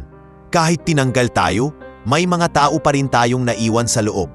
Konting panahon na lang, mawawalan ng saysay si Richard. Bulong ng isa sa telepono habang dumadaan sa gilid ng conference room. Mabilis itong isinulat ni Mario at iniabot kay Richard kinabukasan. "Sir, narinig ko po kagabi. Hindi pa rin sumusuko si Gilbert at ang kanyang grupo. May mga tao pa raw silang naiwan dito." Mariin ang mukha ni Richard. Kung ganoon, mas seryoso pa ito kaysa inaakala ko. Hindi lang ito tungkol sa negosyo. Buhay na ng lahat dito ang nakataya. Upang masiguro ang kaligtasan, nagpasya si Richard na paigtingin ang seguridad.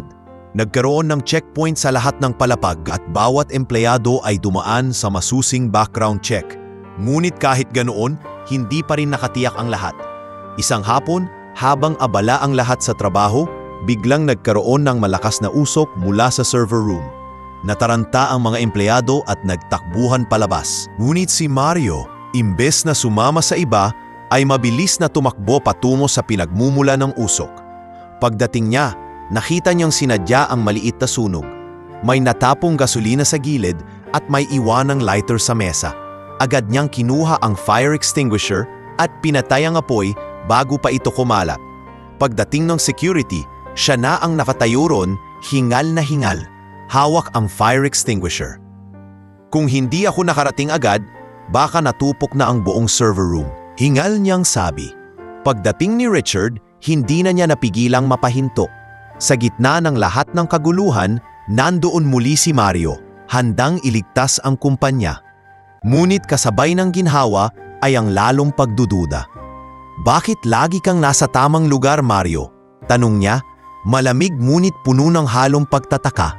Ngumiti si Mario, kahit basang-basa ng pawis at usok. Sir, baka po dahil janitor lang ako. Wala akong ibang ginagawa kundi ikutin ang buong gusali. At dahil doon, nakikita ko ang mga hindi niyo nakikita. Tahimik si Richard, ngunit sa kanyang puso, alam niyang tama si Mario. Minsan, ang mga simpleng mata na laging naroon sa tabi-tabi ang siyang nakakakita ng pinakamahalagang detalye. Ngunit ang nangyari ay nagpahiwatig ng mas malaking banta. Hindi na bomba ang gamit ng mga kalaban. Ngayon, mismong puso ng operasyon ang tinatarget nila.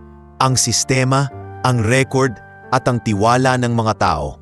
At sa puntong iyon, alam ni Richard at Mario na ang laban ay hindi na lang tungkol sa kanilang dalawa. Ito'y laban na para sa kaligtasan ng buong kumpanya at marahil laban na rin para sa kanilang mga sariling buhay. Ang mga sumunod na linggo matapos ang sunog sa server room ay tila naging malupit na pagsubok para kay Richard. Sa kabila ng lahat ng kanyang kayamanan at kapangyarihan, unti-unti niyang nararamdaman ang bigat ng pagkakulong sa sariling anino ng galit at pagdududa. Ngunit habang mas marami siyang nasasaksihang katapatan mula kay Mario, lalo siyang napapaisip kung tama ba ang kanyang pamumuno at kung sapat ba ang kanyang nagagawa para sa mga empleyado. Isang umaga, habang naglalakad siya sa lobby, nakita niya si Mario na nagwawalis. Karaniwan, hindi niya papansinin iyon. Ngunit ngayon, pinili niyang lumapit. Mario! Mahinahon niyang tawag, napalingon ang janitor. At agad na yumuko. Magandang umaga po, sir. Sandali siyang natahimik bago muling nagsalita. Naalala ko nung una kitang makita. Akala ko isa ka lang sa mga taong hindi ko kailangang pansinin. Pero ngayon, 2 beses mo na akong nailigtas. O 3 beses na ba? Napakamot ng batok si Mario. Hindi ko po iniisip na nailigtas ko kayo. Ginawa ko lang po ang sa tingin ko'y tama. Napangiti si Richard, isang ngiting matagal nang hindi nakikita ng kanyang mga empleyado. At iyon ang malaking pagkakaiba. Karamihan sa mga taong nakapaligid sa akin ay laging iniisip kung anong makukuha nila. Ikaw lang ang gumawa ng hindi naghihintay ng kapalit. Ang simpleng palitan ng salita ay napansin ng ilang empleyado. Si Sir Richard ngumiti, bulungan nila, at sa janitor pa talaga. Mula noon, unti-unting nagbago ang pakikitungo ng CEO sa kanyang mga empleyado. Sa mga pulong, bagamat nanatili siyang istrikto, nagsimula siyang makinig ng mas maigi. Kapag may pagkakamali ang isa, imbes na agad na pagalitan, tinatanong muna niya kung ano ang dahilan. Sir, pasensya na po, hindi ko natapos ang report sa oras dahil nagkasakit ang anak ko, sabi ng isang manager. Dati tiyak na mapapahiya ito, ngunit ngayon mariing sagot ni Richard.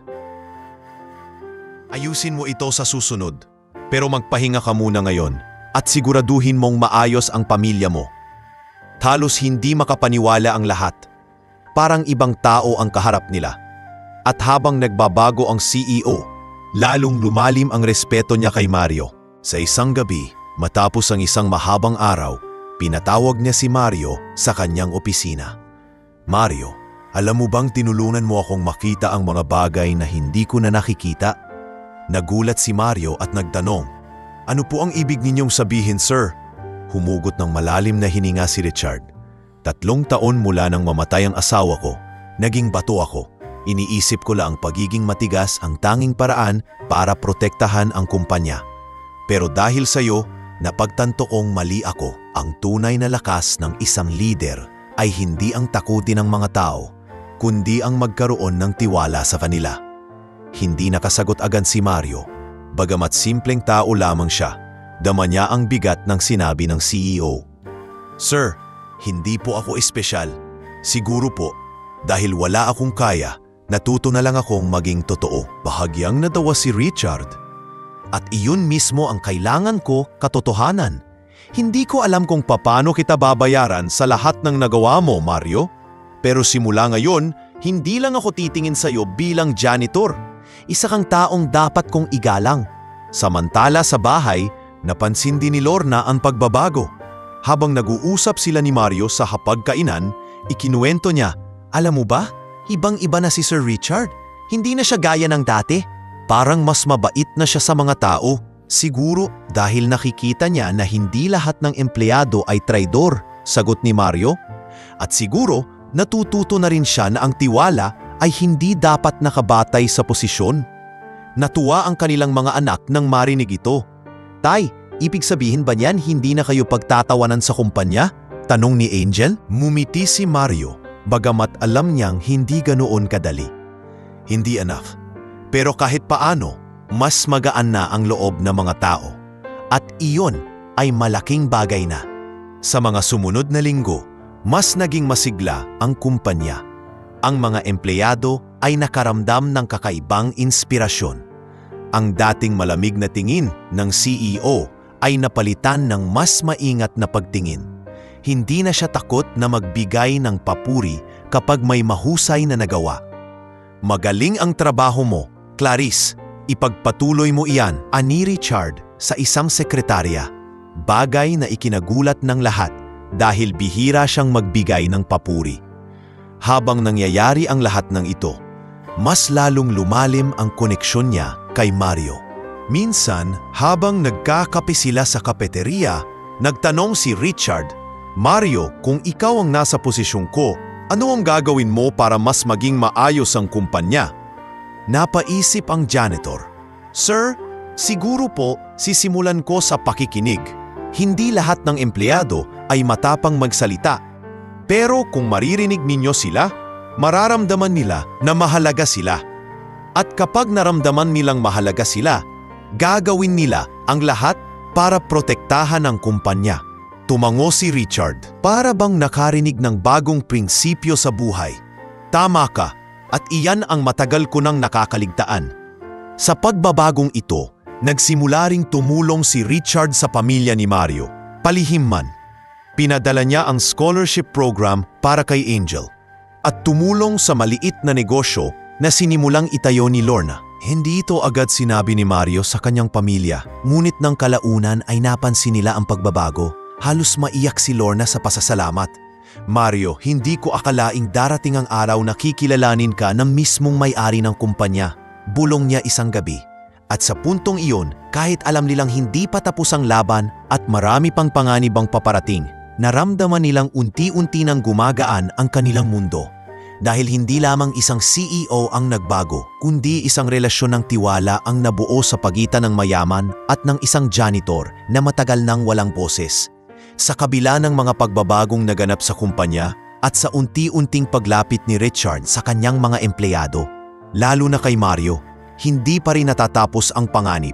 Kung tutuusin, mas lalo pa itong lumala. Ang mga alaban na dating pinaniniwalaang nawala ay bumalik ng mas matindi at mas organisado. Isang gabi, habang pauwi si Mario, nakasakay siya sa jeep kasama ang ilang pasahero. Habang nakatanaw sa labas, napansin niyang may sumusunod na motorsiklo.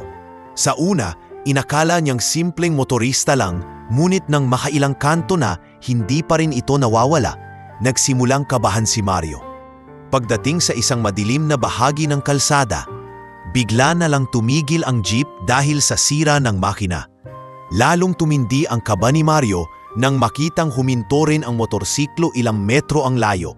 Nakasuot ng helmet ang dalawang lalaki at tila may mabibigat na bagay silang binubunot mula sa kanilang jacket. Agad niyang binalot ng takot ang dibdib, ngunit pilit niyang pinalakas ang loob niya. Lumapit siya sa driver. "Manong, paandarin niyo na! Bilisan niyo!"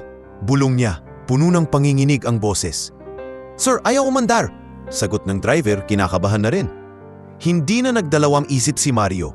Tumalon siya mula sa jeep at mabilis na tumakbo papasok sa isang makitid na eskinita. Narinig niyang sumisigaw ang isa sa mga lalaki. "Habulin niyo siya!"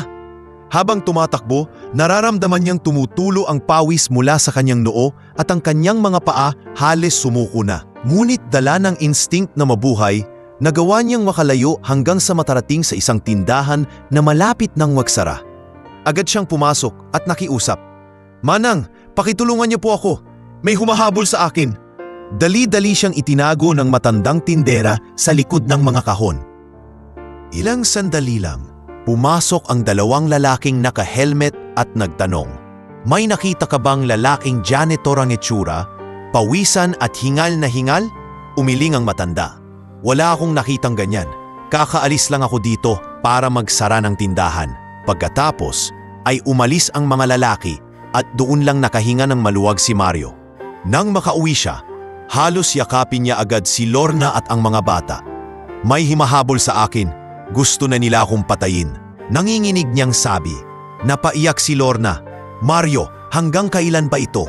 Hanggang kailan tayo mabubuhay sa takot?" Tahimik lamang si Mario. Ngunit alam niya sa puso niya na hindi na ito basta laban ng isang kumpanya. Ito ay personal na laban at siya mismo ang isa sa mga pangunahing tinatarget. Kinabukasan, pagdating niya sa kumpanya, agad niyang sinabi ang nangyari kay Richard. "Sir, hindi na lang po ito tungkol sa inyo. Ako mismo ang pinuntirya nila kagabi." Muling manlamig ang mukha ni Richard. "Ibig sabihin, tama ako. Alam ng mga kalaban na ikaw ang nagsilbing sagabal sa kanila, kaya gusto ka nilang alisin sa eksena." "Sir, hindi ko na po alam kung ligtas pa ako, pati pamilya ko. Pero kung may magagawa pa po ako, handa akong tumulong," sagot ni Mario. Bagamat halata ang pagod at takot sa kanyang mga mata, mahigpit ang tinig ni Richard. "Hindi ko hahayaang madamay ang pamilya mo. Simula ngayon, may bodyguard ka. At kung kinakailangan, ililipat ko ang pamilya mo sa ligtas na lugar." Ngunit hindi iyon naging madali. Kinabukasan, habang nasa trabaho, biglang nagkaroon ng blackout sa buong gusali. Kasabay nito, may sumabog na maliit na granada sa basement, nagdulot ng matinding takot sa lahat ng empleyado. Muli, nagkaroon ng kaguluhan. Ang mga tao'y nagtakbuhan palabas at ang iba'y nadapa at nasugatan. Agad na kumilos si Mario. Habang lahat ay nagtatakbuhan, siya na may tumulong sa ilang empleyado na natabunan ng mga gamit. "Bilisan nyo, dito tayo dumaan," sigaw niya. Tinutulungan ang dalawang sekretarya palabas. Nang makalabas sila, nakita niyang paparating si Richard kasama ang kanyang mga bodyguard. "Ligtas ba ang lahat?" tanong nito. Halos pasigaw sa gitna ng kaguluhan. Marami pong sugatan pero nailabas na sila. "Sir, hindi po ito aksidente. May nag-udyok ng sabog sa basement," sagot ni Mario, habol hininga. Naging matindi ang tensyon sa araw na iyon. Kinagabihan, nagkaroon ng pulong sina Richard at ang kanyang pinakamalapit na mga tauhan. "Hindi na natin pwedeng palampasin ito. Lantarang gera na ito. Kung hindi natin tatapusin ngayon, bukas baka may mas malala pang mangyari," mariing sabi ni Richard. Ngunit alam niyang hindi siya nag-iisa. Sa tabi niya ay si Mario, tahimik ngunit matatag. "Sir, hindi ko man alam ang lahat ng laro sa kapangyarihan, pero alam ko kung paano maging mapagbantay. Kung kailangan ninyo ng mga mata at tainga, nandito ako." Hindi nila kayang patayin ang katotohanan. Tinipigan siya ni Richard at sa kauna-unahang pagkakataon, hindi bilang empleyado ang nakita niya, kundi bilang katuwang sa laban. "Mario, simula ngayon, hindi ka lang janitor, ikaw ang magiging pinakamahalagang kasama ko." At sa gitna ng dilim na mga banta at sabotahe, naroon ang dalawang taong hindi kailanmang inaasahang magsasama. Ang CEO at ang janitor, na ngayoy magkasangga sa pinakamatinding pagsubok ng kanilang buhay. Matapos ang sunod-sunod na banta at ang pagsabog sa basement, napagtanto ni Richard na hindi na sapat ang karaniwang paraan ng seguridad. Ang mga kalaban ay hindi lamang basta sabotur. Sila ay organisadong grupo na may koneksyon sa loob at labas ng kumpanya. Sa kabila ng kanyang pride bilang CEO, napilitan siyang aminin na hindi niya kayang harapin ang laban na ito ng mag-isa. Isang gabi, pinatawag niya si Mario sa kanyang pribadong opisina. Sa ibabaw ng mesa ay nakalatag ang mga ulat ng security team, mga larawan, impormasyon at listahan ng mga pinaghihinalaan. Tahimik na tiningnan ni Mario ang mga dokumento. Halos hindi makapaniwala na siya'y nakaupo roon, kaharap ang pinakamakapangyarihang tao sa kumpanya. "Mario," bumad ni Richard, Hindi ko ito sasabihin kung wala akong tiwala sa'yo. Kailangan kita sa laban na ito, hindi bilang janitor kundi bilang katuwang. Nagulat si Mario at napakamot ng batok. Sir, hindi ko po alam kung kaya ko. Hindi ako sanay sa ganitong bagay. Hindi ako pulis, hindi ako abogado, janitor lang po ako. Ngunit mariing tumugon si Richard. At iyan mismo ang dahilan kung bakit kailangan kita. Wala silang hinala sa'yo. Isa kang ordinaryong empleyado sa paningin ng lahat, pero iyon ang magiging lakas natin. Makakalapit ka sa mga lugar na hindi ko basta malalapitan. Sandaling natahimik si Mario at saka tumango. Kung iyon po ang makakapagligtas sa kumpanya at sa pamilya ko, gagawin ko. Mula noon, nagsimula ang kakaibang pagsasanib puwersa ng dalawa. Si Richard, gamit ang kanyang impluwensya at kapangyarihan, ay nagbigay ng mga resources, bodyguard, impormasyon at access sa mga datos. Si Mario naman, gamit ang kanyang pagiging ordinaryong empleyado, ay naging mata at tainga ng operasyon. Isang araw, habang naglilinis siya sa conference room, napansin ni Mario ang dalawang empleyado na tila palaging magkasama at palihim na nag-uusap. Hindi niya agad sila pinansin, ngunit nang mapadaan siya sa gilid, narinig niya ang pangalan ni Gilbert na binanggit. Agad niya itong isinulat sa maliit na notebook na bigay ni Richard para sa kanyang mga obserbasyon. Kinagabihan, muling nagtagpo sila ni Richard sa isang maliit na restauran malapit sa kumpanya. Doon nila lihim na pinag-uusapan ang mga nakalap na impormasyon. Sir, dalawang empleyado ang narinig kong binanggit ang pangalan ni Gilbert. Mukhang may koneksyon pa rin sila. Nagpakawala ng buntong hininga si Richard. Hindi na ako magtataka. Si Gilbert ay parang anino. Kahit saan ko siya itaboy, lagi siyang bumabalik. Pero ngayon, may lead tayo. Unti-unting nabuo ang sistema ng pagtutulungan nila. Tuwing gabi, magsusulat si Mario ng kanyang mga obserbasyon, habang si Richard naman ay gumagamit ng kanyang network para beripikahin ito. At habang mas dumarami ang kanilang natutuklasan, mas lalong lumalalim ang kanilang samahan.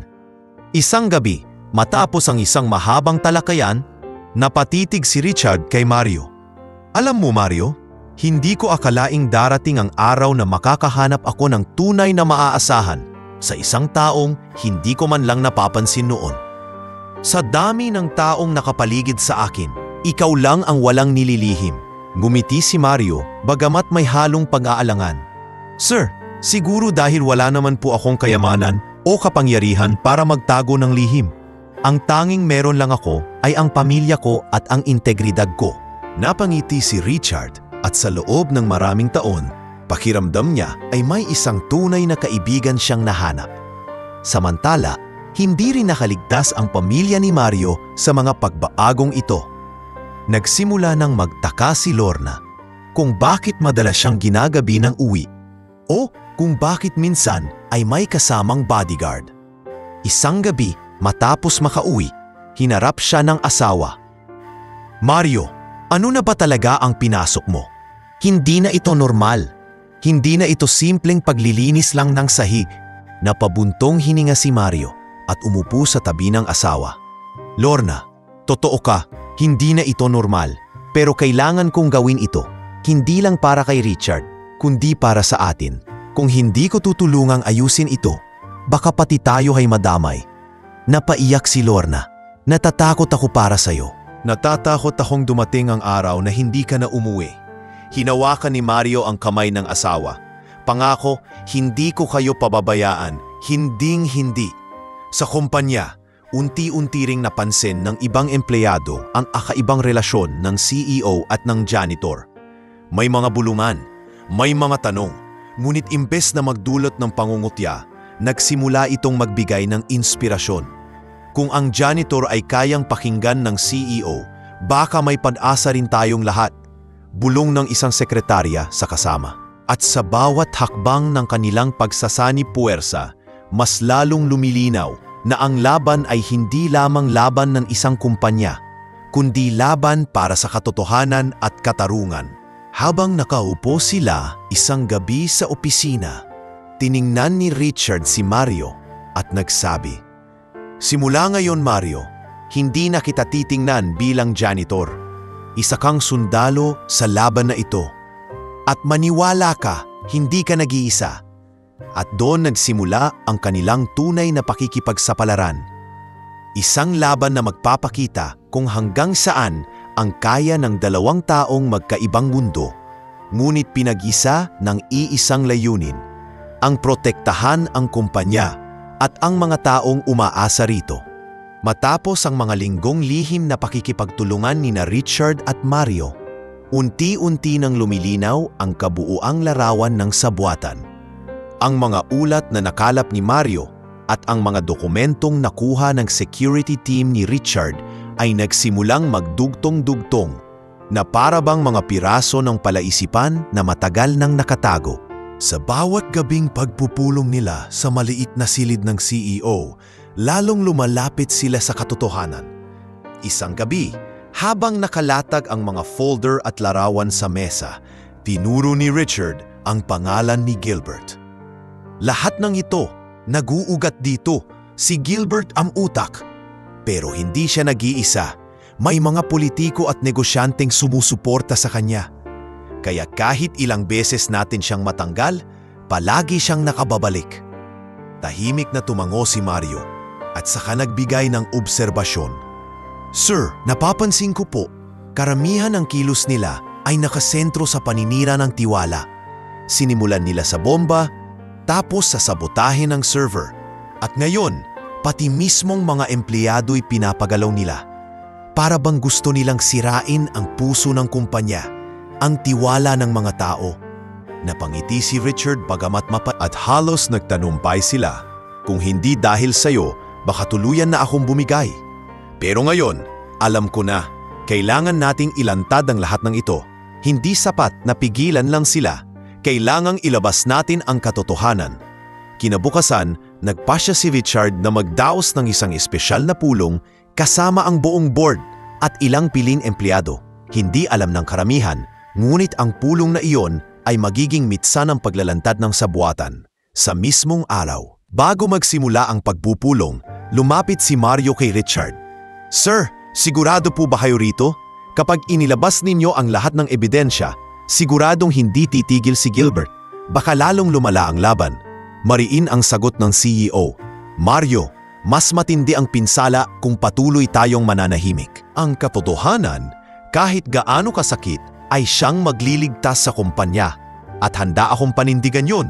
Nang magsimula ang pagpupulong, tahimik ang lahat habang nakaupo si Richard sa unahan, may kasamang makapal na folder. Mga kasama, panimula niya, ilang buwan na tayong nababalot ng takot at pagdududa. Bomba, sabotahe, sunog, lahat ng yon ay hindi aksidente. At ngayong araw, ilalantad ko sa inyo kung sino ang may kagagawan. Isa-isang inilabas ni Richard ang mga dokumento, mga kontratang peke, mga resibo ng suhol, at mga lihim na komunikasyon na nakuha mula sa mga taong nasa ote ng kanyang team. Si Gilbert at ang kanyang grupo ang may utak ng lahat ng ito. Nais nilang pabagsakin ang kumpanya at ibenta sa ating mga kalaban. Ngunit hindi lang sila basta mga traidor. May suporta silang galing sa labas, mga politikong gutom sa kapangyarihan. Nagkagulo ang silid. Ang ilan sa mga board member ay naggulat. Ang iba na may halatang kinakabahan. May ilang palihim na nagtiinginan, para bang natatakot na mabanggit ang kanilang pangalan. Tumayo si Mario sa gilid at marahang nagsalita. Hindi inaasahan ng marami. Narinig ko mismo ang ilan sa kanilang mga usapan. Hindi ako abogado o pulis, pero isa akong empleyado na nakasaksi kung paano nila binalak sirain ang ating kumpanya. Huwag na po nating hayaang madamay pa ang iba. Nagulat ang lahat na isang janitor ang nagsalita sa gitna ng pulong. Ngunit hindi maitakaila ang bigat ng kanyang tinuran. Dahil sa mga inilabas na ebidensya, napilitan ang ilang board member na umamin. Ang iba ay agad na nagbitiw, habang ang ilan ay halos magmakaawa kay Richard na huwag silang isama sa kaso. Ngunit matibay ang CEO. Wala nang palusot. Kung talagang wala kayong kasalanan, hayaan ninyong magsalita ang patas. Pagkatapos ng pulong, dumating ang mga otoridad at inaresto ang ilang pinangalanan sa dokumento. Isa-isang kinuha ang mga taong dati makapangyarihan, ngunit ngayon nakayuko, hiyang-hiya sa harap ng lahat. Nang makita iyon ni Mario, nakahinga siya ng maluwag Ngunit alam niyang hindi pa tapos ang laban. Nang gabing iyon, kinausap niya si Richard. "Sir, malaking hakbang na po ito. Pero alam ko, hindi pa tapos si Gilbert. Siguradong babalik pa siya at mas mabagsik." Tumango si Richard. "Tama ka, Mario. Pero ngayon, may isang bagay siyang hindi na kayang sirain. Ang tiwala na muling nabuo sa pagitan ko at ng mga tao dito. At higit sa lahat, ang tiwala ko sa'yo." Napayuko si Mario, hindi makapaniwala na sa gitna ng lahat ng kanyang pinagdaanan, dumating siya sa puntong ito, isang ordinaryong janitor na ngayon naging boses ng katotohanan. Samantala, sa labas ng kumpanya, lumaganap ang balita tungkol sa sabwatan. Naging laman ito ng mga pahayagan at balita sa telebisyon. Ang pangalan ni Richard, na dati batbat ng duda at kontrobersya, ay muling tiningala. Ngunit higit na naging usap-usapan ang kwento ng janitor na naging mahalagang bahagi ng pagliligtas sa kumpanya. Sa kanilang tahanan, tuwang-tuwa si Angel nang makita ang balita. "Tay, ikaw po ang pinag-uusapan sa TV." Sabi nila, kayo raw ang nagsabi ng totoo. Napangiti si Mario at hinaplos ang buhok ng anak. "Anak, tandaan mo ito. Hindi kailanman maliit ang boses ng isang taong nagsasabi ng totoo, kahit pa janitor lang siya." Ngunit sa kabila ng tagumpay na iyon, hindi pa rin lubos ang katahimikan. Sa isang madilim na sulok ng lungsod, nakaupo si Gilbert. Hawak ang isang baso ng alak habang pinagmamasdan ang balita sa telebisyon. Sa kanyang mukha, bakas ang galit, ngunit naroon din ang ngisi ng isang taong hindi pa susuko. "Akala nyo tapos na?" Bulong niya sa sarili. Mas malaki ang laban na paparabing, at sa oras na iyon, hindi na makakatakas ang janitor na iyan. Makalipas ang ilang linggo, matapos mailantad ang sabwatan at mahuli ang ilang mga masabwat, muling bumalik ang sigla sa kumpanya. Unti-unting naibalik ang tiwala ng mga empleyado kay Richard at naging inspirasyon ang kuwento ni Mario sa lahat. Ngunit sa kabila ng tagumpay na iyon, hindi pa rin nawala ang pangamba. Ang pangalan ni Gilbert ay patuloy na nagbabadya, parang ulap na hindi nawawala sa himpapawid kahit patapos na ang ulan. Isang gabi, habang nakaupo si Richard sa kanyang opisina, nakatanggap siya ng isang liham na walang pirma. Nakasulat sa simpleng papel ang mga salitang, "Hindi pa tapos ang laban. Ang susunod na tatamaan ay ang pinakamahalaga sa iyo." Nang mabasa ito, agad niyang pinatawag si Mario. Pagpasok ng janitor, ibinaton niya ang liham sa mesa. "Masahin mo." Binasa ito ni Mario at bigla siyang natigilan. "Sir, ibig sabihin pamilya niyo o kumpanya ang susunod nilang target?" Umango si Richard at napalalim ang kanyang paghinga. "At hindi lang ako ang nasa panganib, pati pamilya mo, Mario. Dahil alam nila, ikaw ang naging susi sa lahat ng ito." Natigilan si Mario at agad na naisip ang asawa niyang si Lorna at ang mga anak nila. "Sir, hindi ko po papayagang madamay ang pamilya ko. Kung sila ang gagalawin ni Gilbert, kahit buhay ko ang kapalit, hindi ako papayag." Mariin ang tinig ni Richard. "Hindi mo kailangang gawin yon mag-isa. Ngayon, kayo na ang magkakampi. Ang laban na ito, hindi lang sa pagitan ko at ni Gilbert. Kasama ka rito, Mario. At simula ngayon, kasama na rin ang lahat ng taong naniniwala sa atin." Kinabukasan, nagdesisyon si Richard na ilipat pansamantala ang pamilya ni Mario sa isang ligtas na lugar. Ngunit, bago pa man nila may sakatuparan nito, isang insidente ang naganap. Habang pauwi si Lorna galing palengke, may dalawang lalaking sumulpot at tinangkang dukutin siya. Mabuti na lamang at may kasamang bodyguard ang pamilya mula kay Richard at agad silang nakaligtas. Pagdating sa bahay, nanginginig si Lorna habang ikinukwento ang nangyari kay Mario. "Mario, muntik na nila akong makuha. Paano kung wala ang mga bantay?" Niyakap siya ng mahigpit ng asawa, bakas ang takot sa kanyang mukha. "Hindi ko hahayaang mangyari ulit iyon. Simula ngayon, hindi na kayo pwedeng lumabas na walang kasama." Nang marinig ni Richard ang balita, lalo siyang nagalit. Si Gilbert na talaga ang nasa likod nito. Ginagamit niya ang takot para masira tayo. Pero hindi siya magtatagumpay. Sa mga sumunod na araw, mas hinigpitan nila ang seguridad ng kumpanya at ng pamilya ni Mario. Ngunit kasabay nito, dumating ang isang bagong banta. Isang email ang natanggap ng IT department galing sa hindi kilalang sender. Nakasaad dito, 1 linggo na lang. Kung hindi kayo bumagsak, may dugo ang dadanak. Agad itong ipinakita kay Richard at kay Mario. Tahimik silang nagkakatinginan, ramdam ang bigat ng babala. Sir, ani Mario, hindi na ito basta pananakot lang. Gagawa na sila ng mas malalang hakbang. Tumango si Richard. At kung ganoon, kailangan nating maging handa. Hindi lang tayo ang nakataya rito, kundi lahat ng empleyado sa kumpanya. Dumating ang araw ng deadline. Buong linggo ay nagbalakas ng seguridad si Richard. May mga pulis na nagbabantay sa paligid at bawat papasok sa gusali ay dumaraan sa masusing inspeksyon. Ngunit sa kabila ng lahat, ramdam ang kaba ng lahat ng empleyado. Ang iba'y halos hindi makapagtrabaho, habang ang iba namay palihim na nagdarasal. Habang umiikot si Mario sa gusali, napansin niyang may isang lalaking hindi pamilyar ang muka, nakasuot ng uniforme ng delivery. Nakapasok ito dala ang isang malaking kahon. Hindi nagdalawang isip si Mario at agad siyang lumapit. Pare, kanino yan? Nagulat ang lalaki at biglang nagmamadaling umalis. Agad siyang sinundan ni Mario at sa pagtakbo nila ay nahulog ang dala nitong kahon. Nang bumukas, tumambad ang ilang wires at tila isang improvised explosive device. Bomba! Sigaw ni Mario, dahilan para magsigawan ng mga tao at magtakbuhan. Mabilis na dumating ang mga security at pinatay ang posibleng pagsabog gamit ang kanilang bomb squad. Ngunit bago pa man ito tuluyang maayos, nakatakas na ang lalaking nagdala ng kahon. Sa opisina, galit na galit si Richard. Ito na ang huling linya nila. Ginagawa nila ang lahat para itumba tayo. Ngunit imbes na panghinaan ng loob, tumayo si Mario. Sir, hindi tayo dapat umatras. Hindi sila ang dapat magdikta ng takot. Kung kailangan, harapin natin sila ng direkta. Napatingin si Richard kay Mario at tumango. Tama ka, at kung may huling laban, sisiguraduhin nating tayo ang mananaig. Sa puntong iyon, naging malinaw sa lahat na hindi na ito simpleng laban para sa negosyo. Isa itong labanan para sa buhay, para sa pamilya, at para sa karapatan nilang hindi muling alipinin ng takot. Sa gabi ring iyon, habang magkasama sina Richard at Mario sa isang maliit na silid ng kumpanya, nag-usap sila.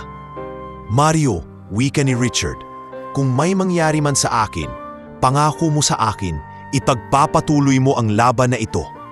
Ngumiti si Mario, bagamat ramdam ang bigat ng sitwasyon. Sir, hindi kita iiwan. Kung may huling laban, sabay nating haharapin. At sa dilim ng gabing iyon, kapwa nilang alam na paparating na ang pinakamatinding pagsubo ng kanilang buhay. Ngunit sa kanilang mga puso, may nag-aalab na liwanag ng katapangan, na kahit sino pa ang bumangga, hindi matitinag ang 2 taong pinag-isa ng katotohanan at tiwala.